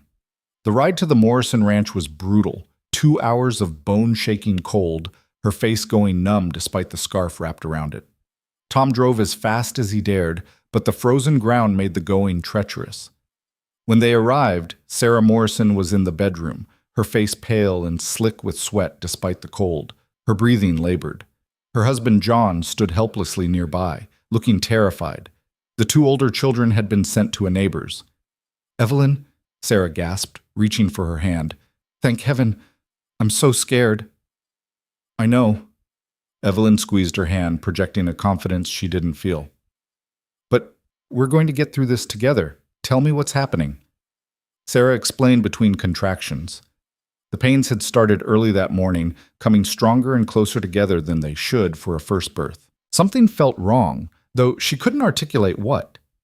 Evelyn examined her as best she could, drawing on half-remembered medical texts and basic logic, and realized with growing dread that the baby was breech. She'd read about this. The mortality rate was high, especially without a trained midwife or doctor. If the baby didn't turn, if the delivery went wrong, she could lose Sarah, the baby, or both. "John," she said, keeping her voice steady, "I need hot water, clean towels, and whiskey. Tom, ride for Cole Maddox. Tell him what's happening and ask him to fetch the doctor from Millerville if the roads are passable." "That's a 6-hour round trip minimum," Tom said. "I know, do it anyway." After they left, Evelyn turned back to Sarah, who was watching her with frightened eyes. "The baby's not positioned right, is it?" Sarah whispered. "No," Evelyn said honestly, "but I've read about this. There are techniques we can try to turn the baby, and if that doesn't work, we'll manage the delivery as safely as possible." "I could die, couldn't I?" Evelyn wanted to lie, to offer false reassurance, but Sarah deserved the truth. "Yes, but I'm going to do everything in my power to make sure you don't. And you're strong, Sarah. Stronger than you know." What followed were the longest hours of Evelyn's life. She worked carefully, methodically, using techniques she'd only read about, trying to turn the baby while Sarah endured pain that made her scream. John held his wife's hand, white-knuckled and silent. Evelyn prayed to instinct and medical knowledge and sheer determination, refusing to let fear paralyze her. Slowly, agonizingly, the baby shifted. Sarah sobbed with relief as Evelyn confirmed the new position, not perfect, but viable. The delivery could proceed. It was full dark when Cole arrived, having made the ride to Millerville and back in record time. The doctor rode with him, but by then, Sarah had delivered a healthy baby girl, small but fierce-lunged, wailing her displeasure at the cold world she'd entered. Sarah lay exhausted but alive, the baby at her breast, and John wept openly with relief. The doctor examined them both, pronounced Evelyn's work adequate if unorthodox, and left instructions for aftercare. Cole stood in the doorway, snow-covered and exhausted, watching Evelyn clean up with steady hands that only started shaking after the crisis had passed. "You did good," he said quietly when she finally emerged from the bedroom. "I was terrified the entire time," Evelyn admitted, letting him pull her close. "What if I'd done something wrong? What if—" "You didn't. You saved them both." He held her tighter. "You're incredible, you know that?" Evelyn leaned into him, drawing strength from his solidity. "I just did what needed doing, like you taught me." The ride back to town happened in darkness, Cole insisting on accompanying her despite his exhaustion. They moved slowly through the frozen landscape, and Evelyn found herself replaying the day, the fear, the responsibility, the overwhelming relief when Sarah and the baby had both survived. "Does it ever get easier?" she asked, "making life or death decisions?" "No," Cole said. "You just get better at trusting yourself to make them." "Is that what you do, on the ranch, when things go wrong?" "Every day. Decide which animals to save, which to let go. Where to invest resources, where to cut losses, whether to risk something for a potential gain or play it safe." He glanced at her. "Leadership is just making hard choices and living with the consequences." "That's a bleak way to look at it." "It's an honest way." He paused. "But it's also why partnerships matter. You don't have to carry it all alone. You share the weight." As Evelyn thought about that, about sharing burdens, about having someone to lean on when the choices became too heavy. That's what marriage would mean, she realized. Not just romance and companionship, but mutual reinforcement. Two people strong enough separately, but stronger together. They reached town near midnight. Cole saw her to the schoolhouse, made sure the fire was built up, and she had everything she needed, then kissed her with a gentleness that made her chest ache. "Get some rest," he said. You've earned it." "You too. Promise me you'll take a day off. Let the ranch run itself for once." "Can't promise that, but I'll try." He touched her face, his calloused fingers tender. "I'm proud of you, Evelyn. What you did today, most people wouldn't have had the courage." After he left, Evelyn sat by the fire and let the tears come. Release after hours of holding herself together. She'd helped bring a life into the world. She'd made decisions that could have gone horribly wrong, but hadn't. She'd proven something to herself about who she was and what she was capable of. The frontier kept testing her, kept demanding more than she thought she had to give, and somehow she kept rising to meet it. The story of Sarah Morrison's delivery spread through Cutter's Junction within days. People looked at Evelyn differently now, not just as the school teacher, but as someone who could be counted on in a crisis. Women started coming to her with questions about health, about their children, about problems they'd previously handled alone. Evelyn found herself becoming something more than a teacher, a confidant, an advisor, a pillar of the community. Martha Webb acknowledged it one afternoon at the general store. "You've become one of us," she said simply. "Not just living here, but belonging here. That's rare." "Thank you, Martha." "Don't thank me. You earned it." Martha selected canned goods with her usual efficiency. "Now, let's talk about your wedding. April, you said? We'll need to start planning. The whole town will want to attend." Evelyn hadn't thought about the wedding in weeks, consumed by daily survival and unexpected crises. But Martha was right. Spring was approaching, and with it, the day she'd become Cole's wife. The thought filled her with anticipation and a strange flutter of nerves. Planning began in earnest. The women of the town took charge with enthusiastic efficiency, Martha coordinating logistics, Sarah contributing ideas despite having a newborn, Mrs. Kimball offering the boarding house for a reception. Evelyn found herself swept along in preparations she barely controlled, though she didn't mind. This was the community embracing her, claiming her as one of their own. Cole stayed mostly out of the planning, which Evelyn suspected was deliberate. "Just tell me when and where to show up," he said with a slight smile. "And what I'm supposed to say." "You're supposed to say I do," Evelyn teased. "I can manage that." But he did build, adding onto his house as promised, creating a space that would be theirs. He brought Evelyn out on a mild Sunday in late February to see the progress. The additions were rough but solid: a larger kitchen, a room with built-in shelves for her books, windows positioned to catch morning light. Everything spoke of thoughtful planning, of a man building not just a house but a home. "It's perfect," Evelyn said, walking through the new spaces, imagining their life here. "Cole, it's absolutely perfect. Still needs finishing work. Paint, proper floors. But it'll be done before the wedding." He watched her carefully. "You're sure about this? Living out here, away from town?" "I'm sure." She turned to face him. "This is where you are. This is where we'll build our life. I'm not afraid of the distance. It'll be lonely sometimes, long days when I'm working and you're here alone. Then I'll ride into town and teach, or I'll bring the children out here for lessons, or I'll work on the ranch with you."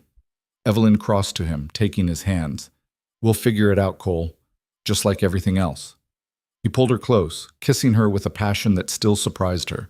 This reserved man who showed his feelings through action, but who in private moments let his guard down completely.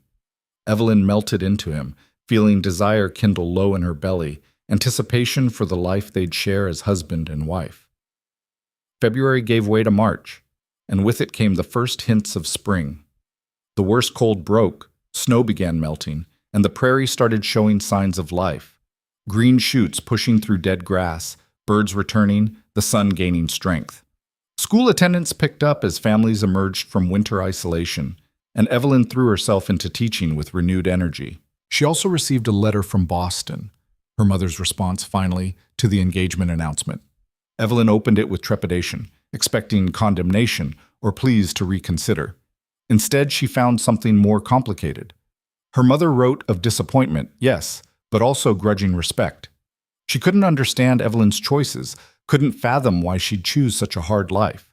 But she acknowledged that Evelyn seemed happy, seemed to have found purpose. The letter ended with a stiff blessing and a request for details about the wedding, though she made clear she wouldn't be attending. It wasn't the enthusiastic support Evelyn might have hoped for, but it was something. An acknowledgement that her path, while not understood, was her own to walk. She folded the letter carefully and tucked it away, feeling a weight lift. She didn't need her mother's approval, but having it, even in this limited form, brought a sense of closure. 3 weeks before the wedding, the unseasonably warm weather turned abruptly. The temperature dropped, the wind picked up, and the sky took on a peculiar yellow-gray tinge that made the old-timers mutter nervously. "Storm coming," Tom Henderson said, stopping by the schoolhouse one afternoon. "Big one, feels like. You should stock up on supplies. Make sure you're prepared." Evelyn did, though it was hard to imagine needing emergency provisions with spring so close. Cole came by that evening with more wood and provisions than seemed necessary. "Tom thinks it'll be bad?" she asked, helping him unload. "Worse than bad. Blizzard, probably." Cole's expression was grim. This time of year they can be vicious. Heavy snow, zero visibility, temperature drops. Whole herds can get lost and freeze. "What about your livestock?" "Secured as best I can, but I'll need to stay at the ranch. Keep watch." He gripped her shoulders. "I need you to promise me you'll stay in town. Don't try to ride out no matter what. Wait for the weather to clear." "Cole, promise me, Evelyn." His voice was sharp with fear. "These storms are deadly. People get disoriented, wander off course, freeze within sight of shelter. I can't focus on the ranch if I'm worried about you out in that." "I promise," she said, seeing the genuine terror in his eyes. "I'll stay put." The storm hit the next afternoon with shocking speed. One moment, overcast but calm. The next, wind screaming and snow falling so thick it erased the world. Evelyn watched from the schoolhouse window as visibility dropped to nothing, as the temperature plummeted, as the frontier showed its teeth again. She stayed inside, kept the fire burning, and tried not to worry about Cole alone at the ranch in conditions that could kill in hours. But worry gnawed at her anyway. Was he safe? Were the animals secure? What if something went wrong and he needed help? The first day passed in howling wind and endless snow. The second day brought no relief. By the third day, Evelyn was climbing the walls with anxiety. She'd promised to stay, but the not knowing was torture. On the fourth morning, she woke to silence. The wind had stopped. Evelyn rushed to the window and saw that the storm had passed, leaving behind a landscape buried under snow. The town was digging out, people emerging to check on neighbors, assess damage. But her mind was fixed on one thing: Cole. Was he all right? Had the ranch survived? She knew she should wait for word for someone to ride out and check, but 4 days of fear and uncertainty had pushed her past rational caution. She dressed warmly, saddled her mare, and rode out before anyone could stop her. The journey was brutal. Snow came up to the horse's chest in places, forcing them to move painfully slow.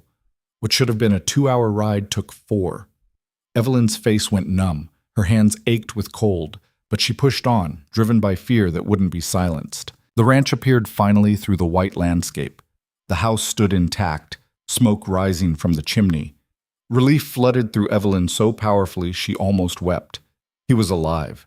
Whatever else had happened, Cole was alive. She dismounted clumsily, legs stiff with cold, and started toward the house. The door opened before she reached it. Cole stood there, staring at her with an expression she couldn't read. Then he was moving, crossing the distance between them in long strides, and she had just enough time to register that he looked furious before he pulled her into his arms. "What were you thinking?" His voice was rough, shaking. "You promised to stay in town. You promised." "I had to know you were safe," Evelyn said into his chest. 4 days with no word? I couldn't just... You could have died. He pulled back enough to look at her, and she saw real anger warring with relief in his eyes. "This storm was exactly what I warned you about. You could have gotten lost, frozen, and I wouldn't have even known to look for you until it was too late." "But I didn't. I'm fine." This time. His hands gripped her shoulders, almost painful. "Evelyn, you can't do things like this. The frontier doesn't care about bravery or good intentions. It kills people who take unnecessary risks." "It wasn't unnecessary," she said, her own anger rising. "You're not unnecessary. The man I love, alone in a blizzard, that's not a risk I could ignore." "Then you understand how I feel every time you do something dangerous." He released her shoulders, running his hands through his hair in frustration. "This is what it means, Evelyn, loving someone out here. It means constant fear that something will happen to them. It means making hard choices between what you want to do and what's safe. It means trusting them to keep themselves alive when you can't be there to protect them." Evelyn stared at him, seeing the depth of his fear, understanding suddenly what her reckless ride had cost him. Not just worry, but a fundamental breach of trust. She'd promised to stay safe, and then she'd broken that promise the moment it became inconvenient. "I'm sorry," she said quietly. "You're right. I shouldn't have come. I was selfish." "You were scared. I get that." Cole's anger was draining away, leaving exhaustion in its wake. "But we have to be able to trust each other, Evelyn. When I say it's dangerous, when I ask you to wait, I need to know you'll listen. Just like you need to know I'll come back to you, that I won't take stupid risks out of stubbornness." "Can you promise that? Not to take stupid risks?" He smiled faintly. "I can promise to try, and to let you call me on it when I don't." "Deal." Evelyn stepped closer, her hands finding his. "I'm sorry I scared you. It won't happen again." Cole pulled her inside, out of the cold. The house was warm, the additions completed enough to be functional. He made her coffee, helped her thaw out, and gradually the tension between them eased. They'd had their first real fight, and they'd navigated it. Not perfectly, but honestly. "The ranch?" Evelyn asked eventually. "How bad was it?" "Lost 3 head of cattle. Could have been worse." Cole's expression was grim. "Found them frozen in a ravine. Must have gotten disoriented in the storm and wandered off. It happens." "I'm sorry." "Part of ranching. You accept the losses and move forward." He looked at her seriously. Speaking of which, we need to talk about what happens after we're married. How we'll handle situations like this. They spent the rest of the day talking through logistics, making agreements, establishing boundaries. If Cole needed to stay at the ranch during bad weather, Evelyn would stay in town unless explicitly sent for. If Evelyn needed to make emergency rides to outlying families, she'd let Cole know her route and expected return. They would trust each other's judgment, but they would also communicate, keep each other informed, and respect each other's expertise. It was practical, unromantic, and absolutely necessary. This was what frontier marriage required, not just love, but strategy. Not just passion, but planning. Building something that could weather the literal and metaphorical storms ahead. When Evelyn finally rode back to town late that afternoon, with Cole escorting her despite her protests, she felt oddly strengthened by their fight. They'd confronted a hard truth about what their life together would demand, and they'd faced it honestly. No illusions, no romanticizing, just two people committed to making it work, whatever it took. The wedding was 3 weeks away, and Evelyn Carter had never been more certain that she was marrying exactly the right man. The final 3 weeks before the wedding passed in a blur of preparation and unexpected challenges. The late storm had damaged several buildings in town, and everyone who could swing a hammer was pressed into service for repairs. Evelyn found herself working alongside Martha Webb and the other women, hauling supplies and holding boards while the men worked overhead. Her hands, which had been soft and delicate when she'd arrived from Boston, were now capable and strong, moving with the confidence of someone who knew her own strength. Cole appeared in town most evenings, tired from ranch work, but determined to help with the community repairs. Evelyn would see him across the work site, lifting beams, directing younger men, solving problems with quiet efficiency, and feel a surge of pride. This was the man she was marrying, someone who showed up, who contributed, who made things better by his presence. One evening, as they walked back to the schoolhouse together after a long day of work, Cole suddenly stopped in the middle of the street. "What?" Evelyn asked, alarmed. "What's wrong?" "Nothing's wrong." He looked at her, something shifting in his expression. "I just realized. In 2 weeks, you'll be my wife. You'll live at the ranch. This," he gestured at the schoolhouse, "won't be your home anymore." Evelyn felt a pang she hadn't expected. She'd been so focused on the wedding, on the future they'd build together, that she hadn't fully processed leaving this place. The tiny room where she'd spent her first brutal winter, the stove she'd learned to manage, the desk where she'd planned lessons and written in her journal and slowly transformed from a lost Easterner into someone who belonged here. "It's just a building," she said, not quite convincingly. "No, it's not." Cole took her hand. "It's where you proved yourself. Where you became who you are now. That matters." "I'll still teach," Evelyn said. "We agreed on that." "I know, but it'll be different. You'll come here as a visitor instead of living here. That's a loss, even if it's the right choice." The fact that he understood this, that he could name what she was feeling before she'd fully acknowledged it herself, made her love him even more fiercely. "I don't regret it," she said. "Choosing you, choosing the ranch, I don't regret any of it. I know, just wanted you to know that I see what you're giving up, and I'm grateful for it." They stood together in the gathering darkness, and Evelyn realized this was what their marriage would be, seeing each other clearly, acknowledging both gains and losses, choosing each other anyway. It wasn't the fairy tale romance of novels, but it was deeper and more durable. It was real. The week before the wedding brought an unexpected visitor. Evelyn was teaching arithmetic when a well-dressed woman appeared in the schoolhouse doorway, so out of place in Cutter's Junction that several children actually stopped working to stare. "Evelyn Carter?" the woman asked in a cultured Boston accent. Evelyn's stomach dropped. "Aunt Margaret?" Her mother's sister stood in the doorway, impeccably dressed despite the long journey, her sharp eyes taking in everything: the rough schoolhouse, the children in their mended clothes, Evelyn herself in her practical frontier dress, with her work-roughened hands and wind-burned face. "Class dismissed early today," Evelyn managed, her voice steady despite her shock. "We'll resume tomorrow." The children filed out, casting curious glances at the elegant stranger. When they were alone, Margaret stepped inside, closing the door behind her. "Your mother sent me," she said without preamble. She wanted someone from the family at your wedding, even if she couldn't bring herself to come. So here I am. I don't understand. Mother's letter said, your mother says a lot of things, most of them out of fear. Margaret sat delicately on one of the student desks, looking incongruous and slightly ridiculous. She's terrified you've ruined your life, Evelyn, but she's also curious and guilty. She sent me to assess the situation and report back. Assess the situation. Anger flared hot in Evelyn's chest. I'm not a business investment. I'm a grown woman making my own choices. I know that. Your mother is still learning it. Margaret's expression softened. May I speak frankly? Please do. When I first heard about your plans, coming west to teach, marrying a frontier rancher, I thought you were having some sort of breakdown, running away from something. Margaret looked around the schoolhouse again, her gaze lingering on the books, the carefully organized supplies, the children's work displayed on the walls. But this isn't running away, is it? This is running toward something. Yes, Evelyn said simply.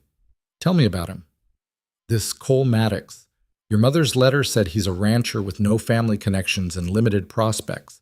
What else should I know? Evelyn could have been offended by the bluntness, but there was genuine curiosity in Margaret's voice, not judgment. So she told her aunt the truth about meeting Cole, about his quiet strength, about learning to survive on the frontier, about building something real together. She talked about the ranch, the community, the teaching that mattered more than any position in Boston ever had. Margaret listened without interrupting. When Evelyn finished, she was quiet for a long moment. You love him, she said finally, more than I knew I could love anyone. And he loves you the same way? He does. Margaret nodded slowly. Then you're richer than most people in Boston, with all their money and connections.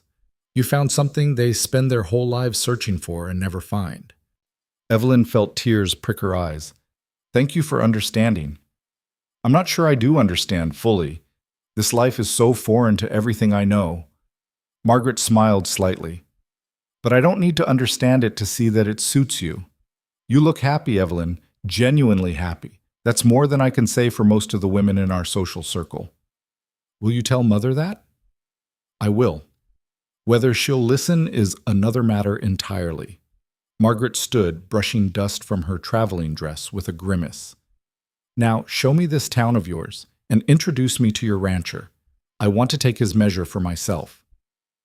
Evelyn brought Margaret to meet Cole that evening at the boarding house where Mrs. Kimball had prepared a special dinner. Cole had cleaned up, dressed in his best clothes, still simple by Boston standards, but neat and respectable. Evelyn could see him evaluating Margaret just as she was evaluating him, both of them careful and measuring. Mr. Maddox, Margaret said, extending her hand. I'm Evelyn's aunt. I've come to attend the wedding. Ma'am. Cole shook her hand, his grip firm but not aggressive. Welcome to Cutter's Junction. Thank you. Tell me, Mr. Maddox, what are your plans for supporting my niece? I understand ranching is an uncertain business. Evelyn winced at the directness, but Cole didn't flinch. It is uncertain, he agreed. Weather, market prices, disease, lots of variables I can't control. But I own my land outright, no debt. I've got healthy livestock and good grazing, and I work hard. He met Margaret's eyes steadily. I can't promise Evelyn luxury, but I can promise she'll never want for necessities, and she'll always be my equal partner in everything we build. Equal partner, Margaret repeated. That's an unusual arrangement. Evelyn's an unusual woman. Seems wrong to treat her as anything less than what she is. Margaret's expression flickered. Surprise, maybe, or reassessment. And if she wants to continue teaching? Then she teaches. We've already discussed it. The ranch work can flex around her schedule. You'd allow your wife to work?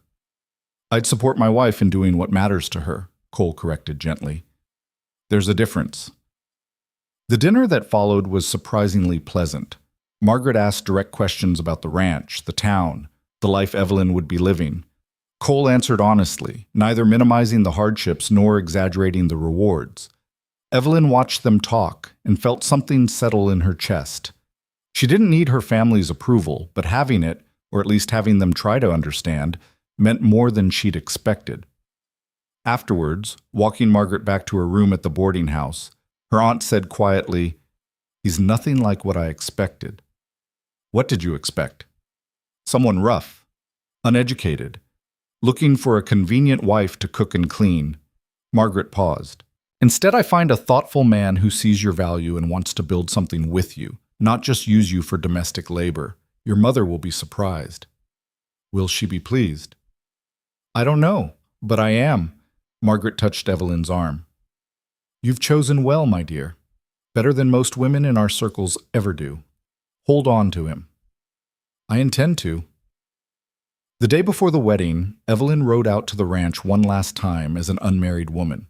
Cole was working on final touches to the house, hanging curtains she'd made, arranging furniture, making everything ready for her arrival. She found him in what would be their bedroom, adjusting a mirror on the wall. "It's beautiful," she said from the doorway. He turned, and the smile that crossed his face was open and unguarded. "You're here. I wasn't expecting you until tomorrow." "I wanted to see it before everything changes." Cole set down his tools and crossed to her. "Having second thoughts?" "Not even for a moment." She looked around the room, the bed he'd built, the dresser he'd refinished, the windows that would let in morning light. "I just wanted a moment to take it all in. This is where we'll start our life together." "Our life together started months ago," Cole said. "This is just making it official." "Is that all marriage is to you? Making something official?" "No." He took her hands, his expression serious.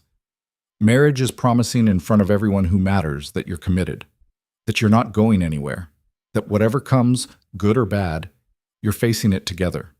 He paused. "It's making permanent what we've already been building." "I like that," Evelyn said softly. "Making permanent what we've been building."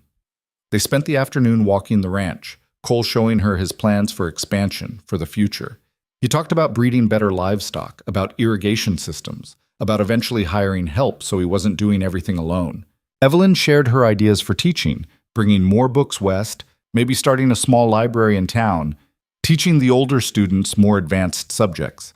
As the sun began to set, painting the prairie in shades of gold and amber, they stood on the porch of their home and looked out over the land that would be theirs to steward together. "Are you scared?" Evelyn asked. "About tomorrow?" "Terrified," Cole admitted. "Not about marrying you, that's the one thing I'm certain about, but about everything else. Making you happy. Being the kind of husband you deserve. Not letting you down." "Cole." She turned to face him fully. "You've never let me down. Not once.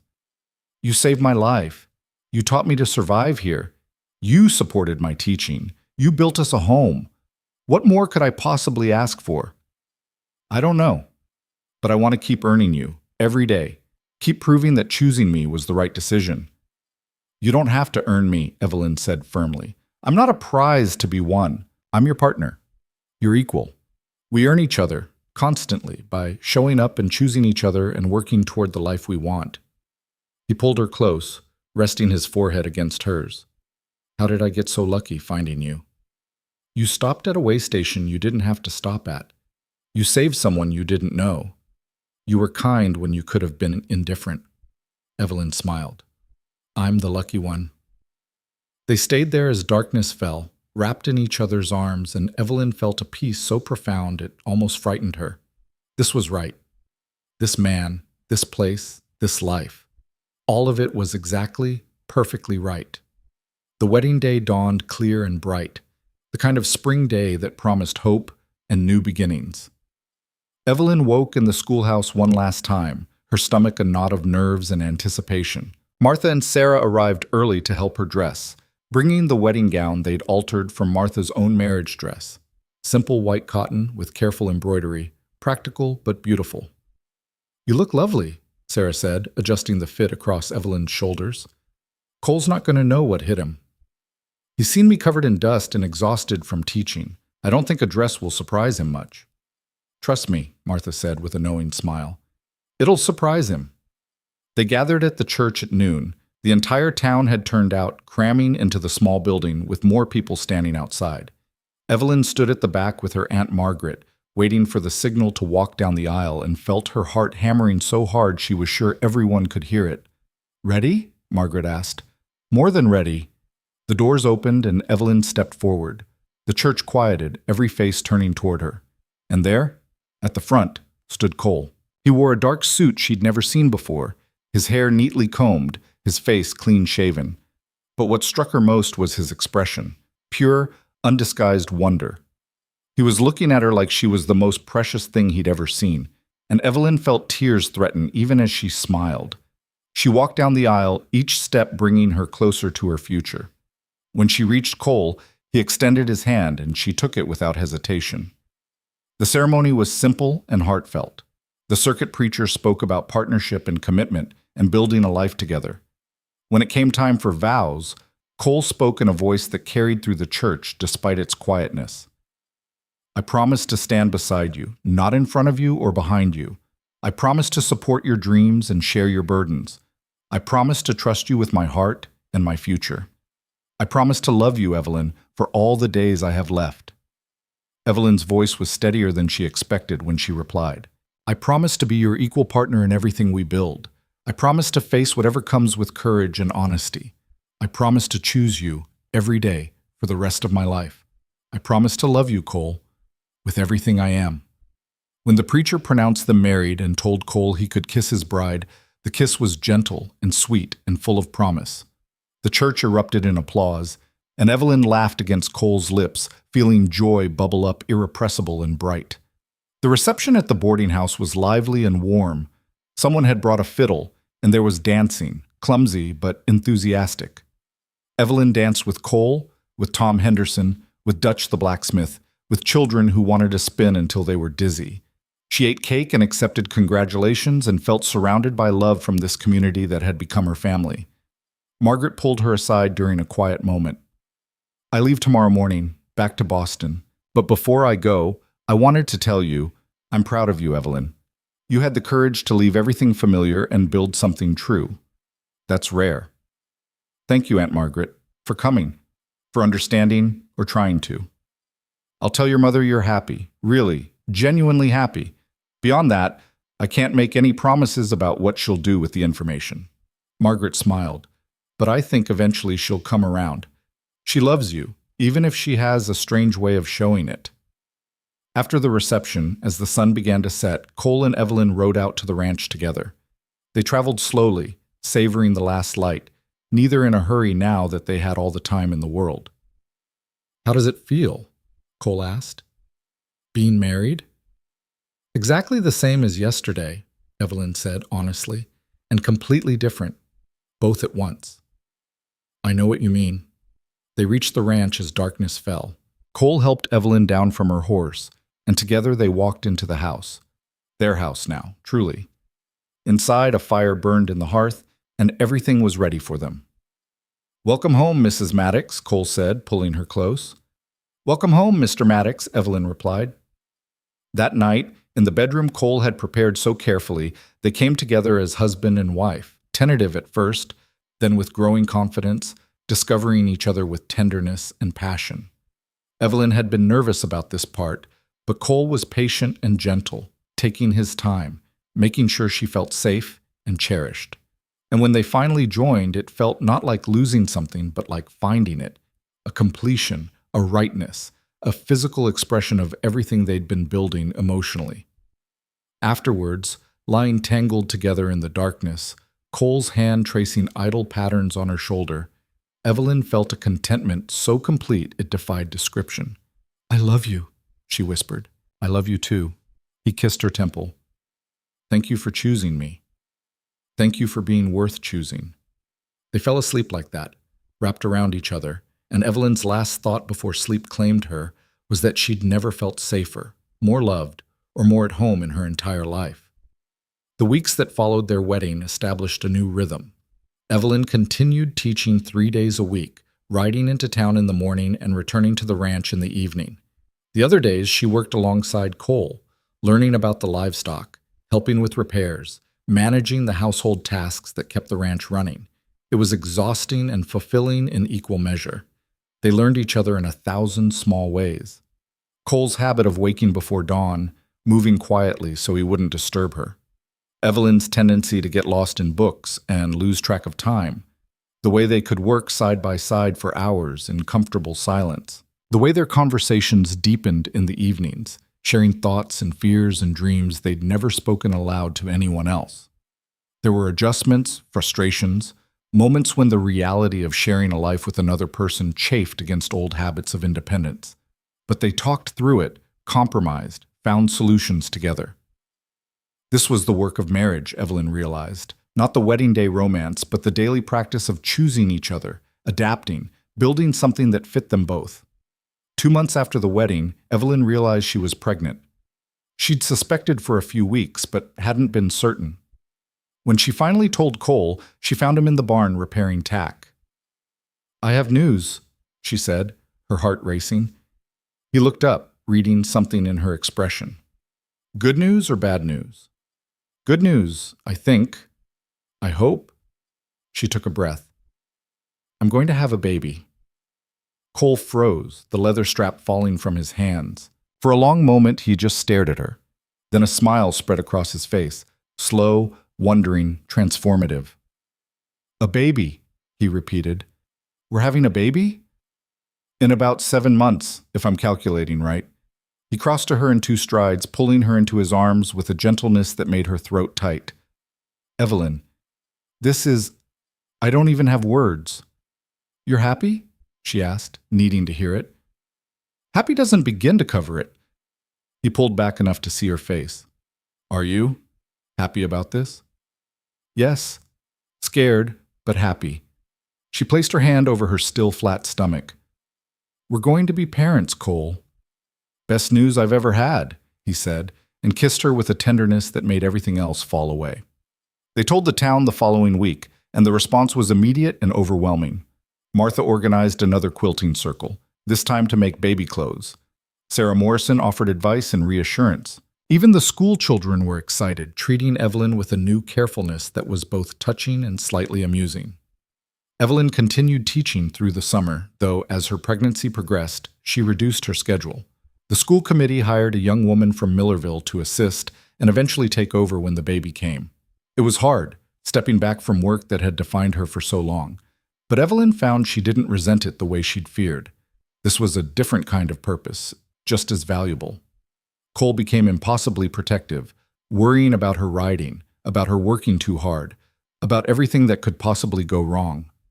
Evelyn had to remind him repeatedly that pregnancy was natural, not an illness, and that she was perfectly capable of assessing her own limits.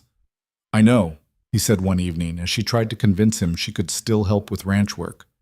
"I just can't help worrying. You and this baby, you're everything to me. If something happened, nothing's going to happen," Evelyn said firmly. "I'm healthy, the pregnancy is progressing normally, and I have a whole community of women who've been through this before. I'm not doing this alone."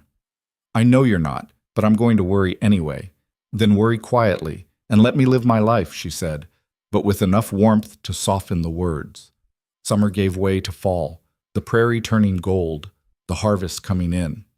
Evelyn's belly swelled, making movement more awkward, but she adapted.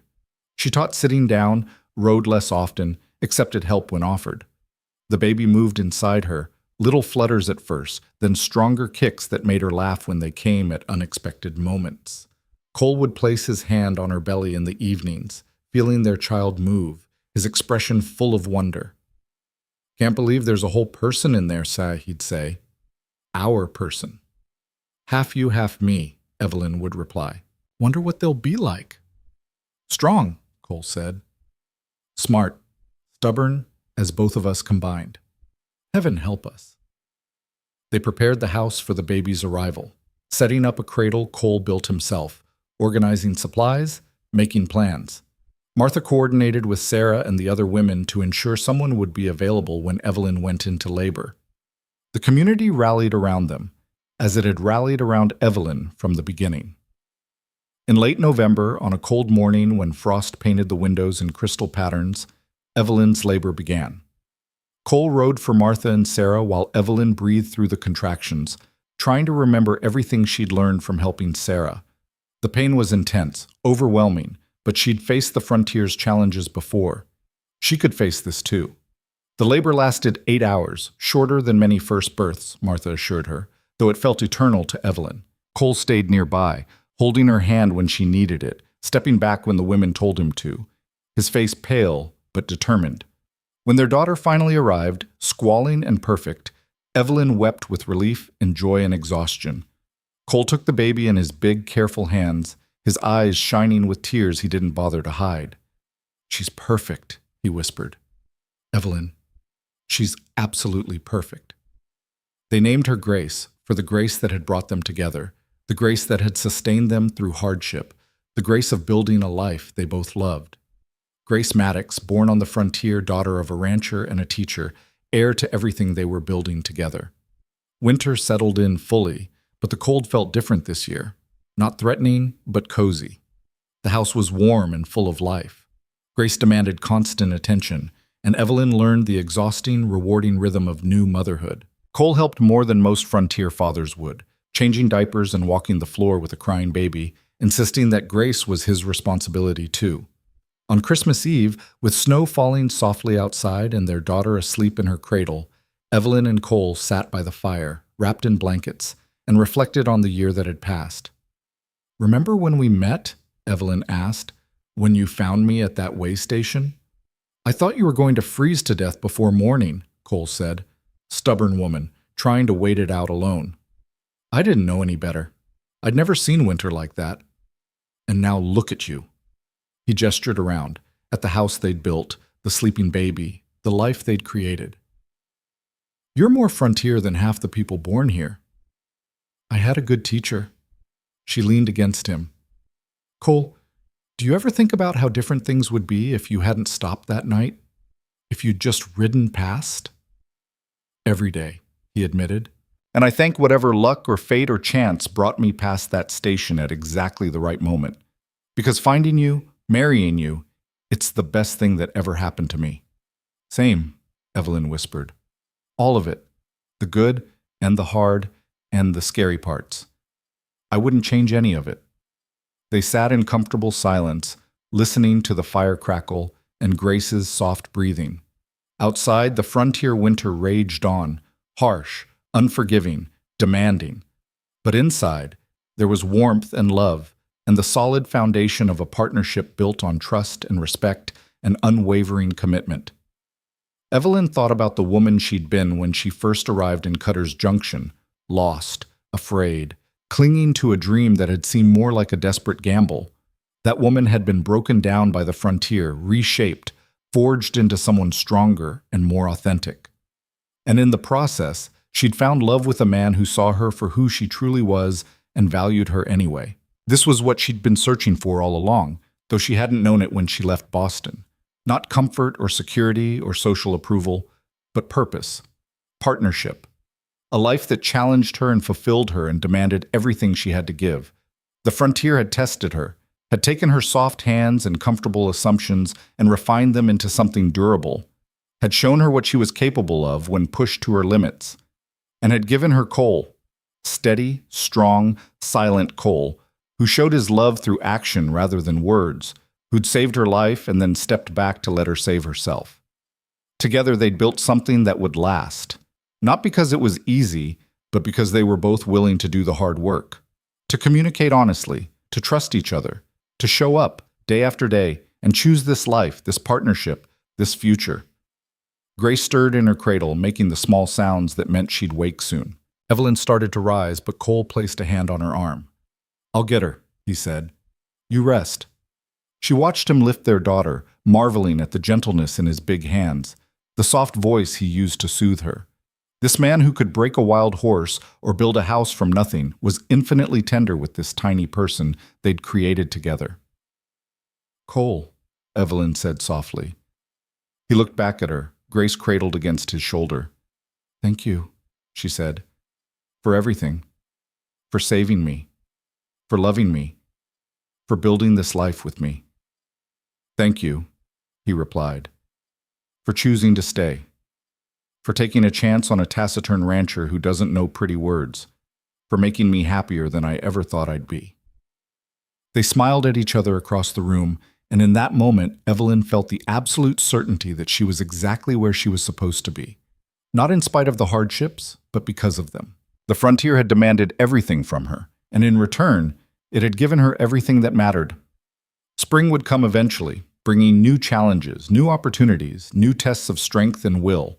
There would be droughts and harsh winters, sick livestock and failed crops, all the uncertainties that came with ranching life.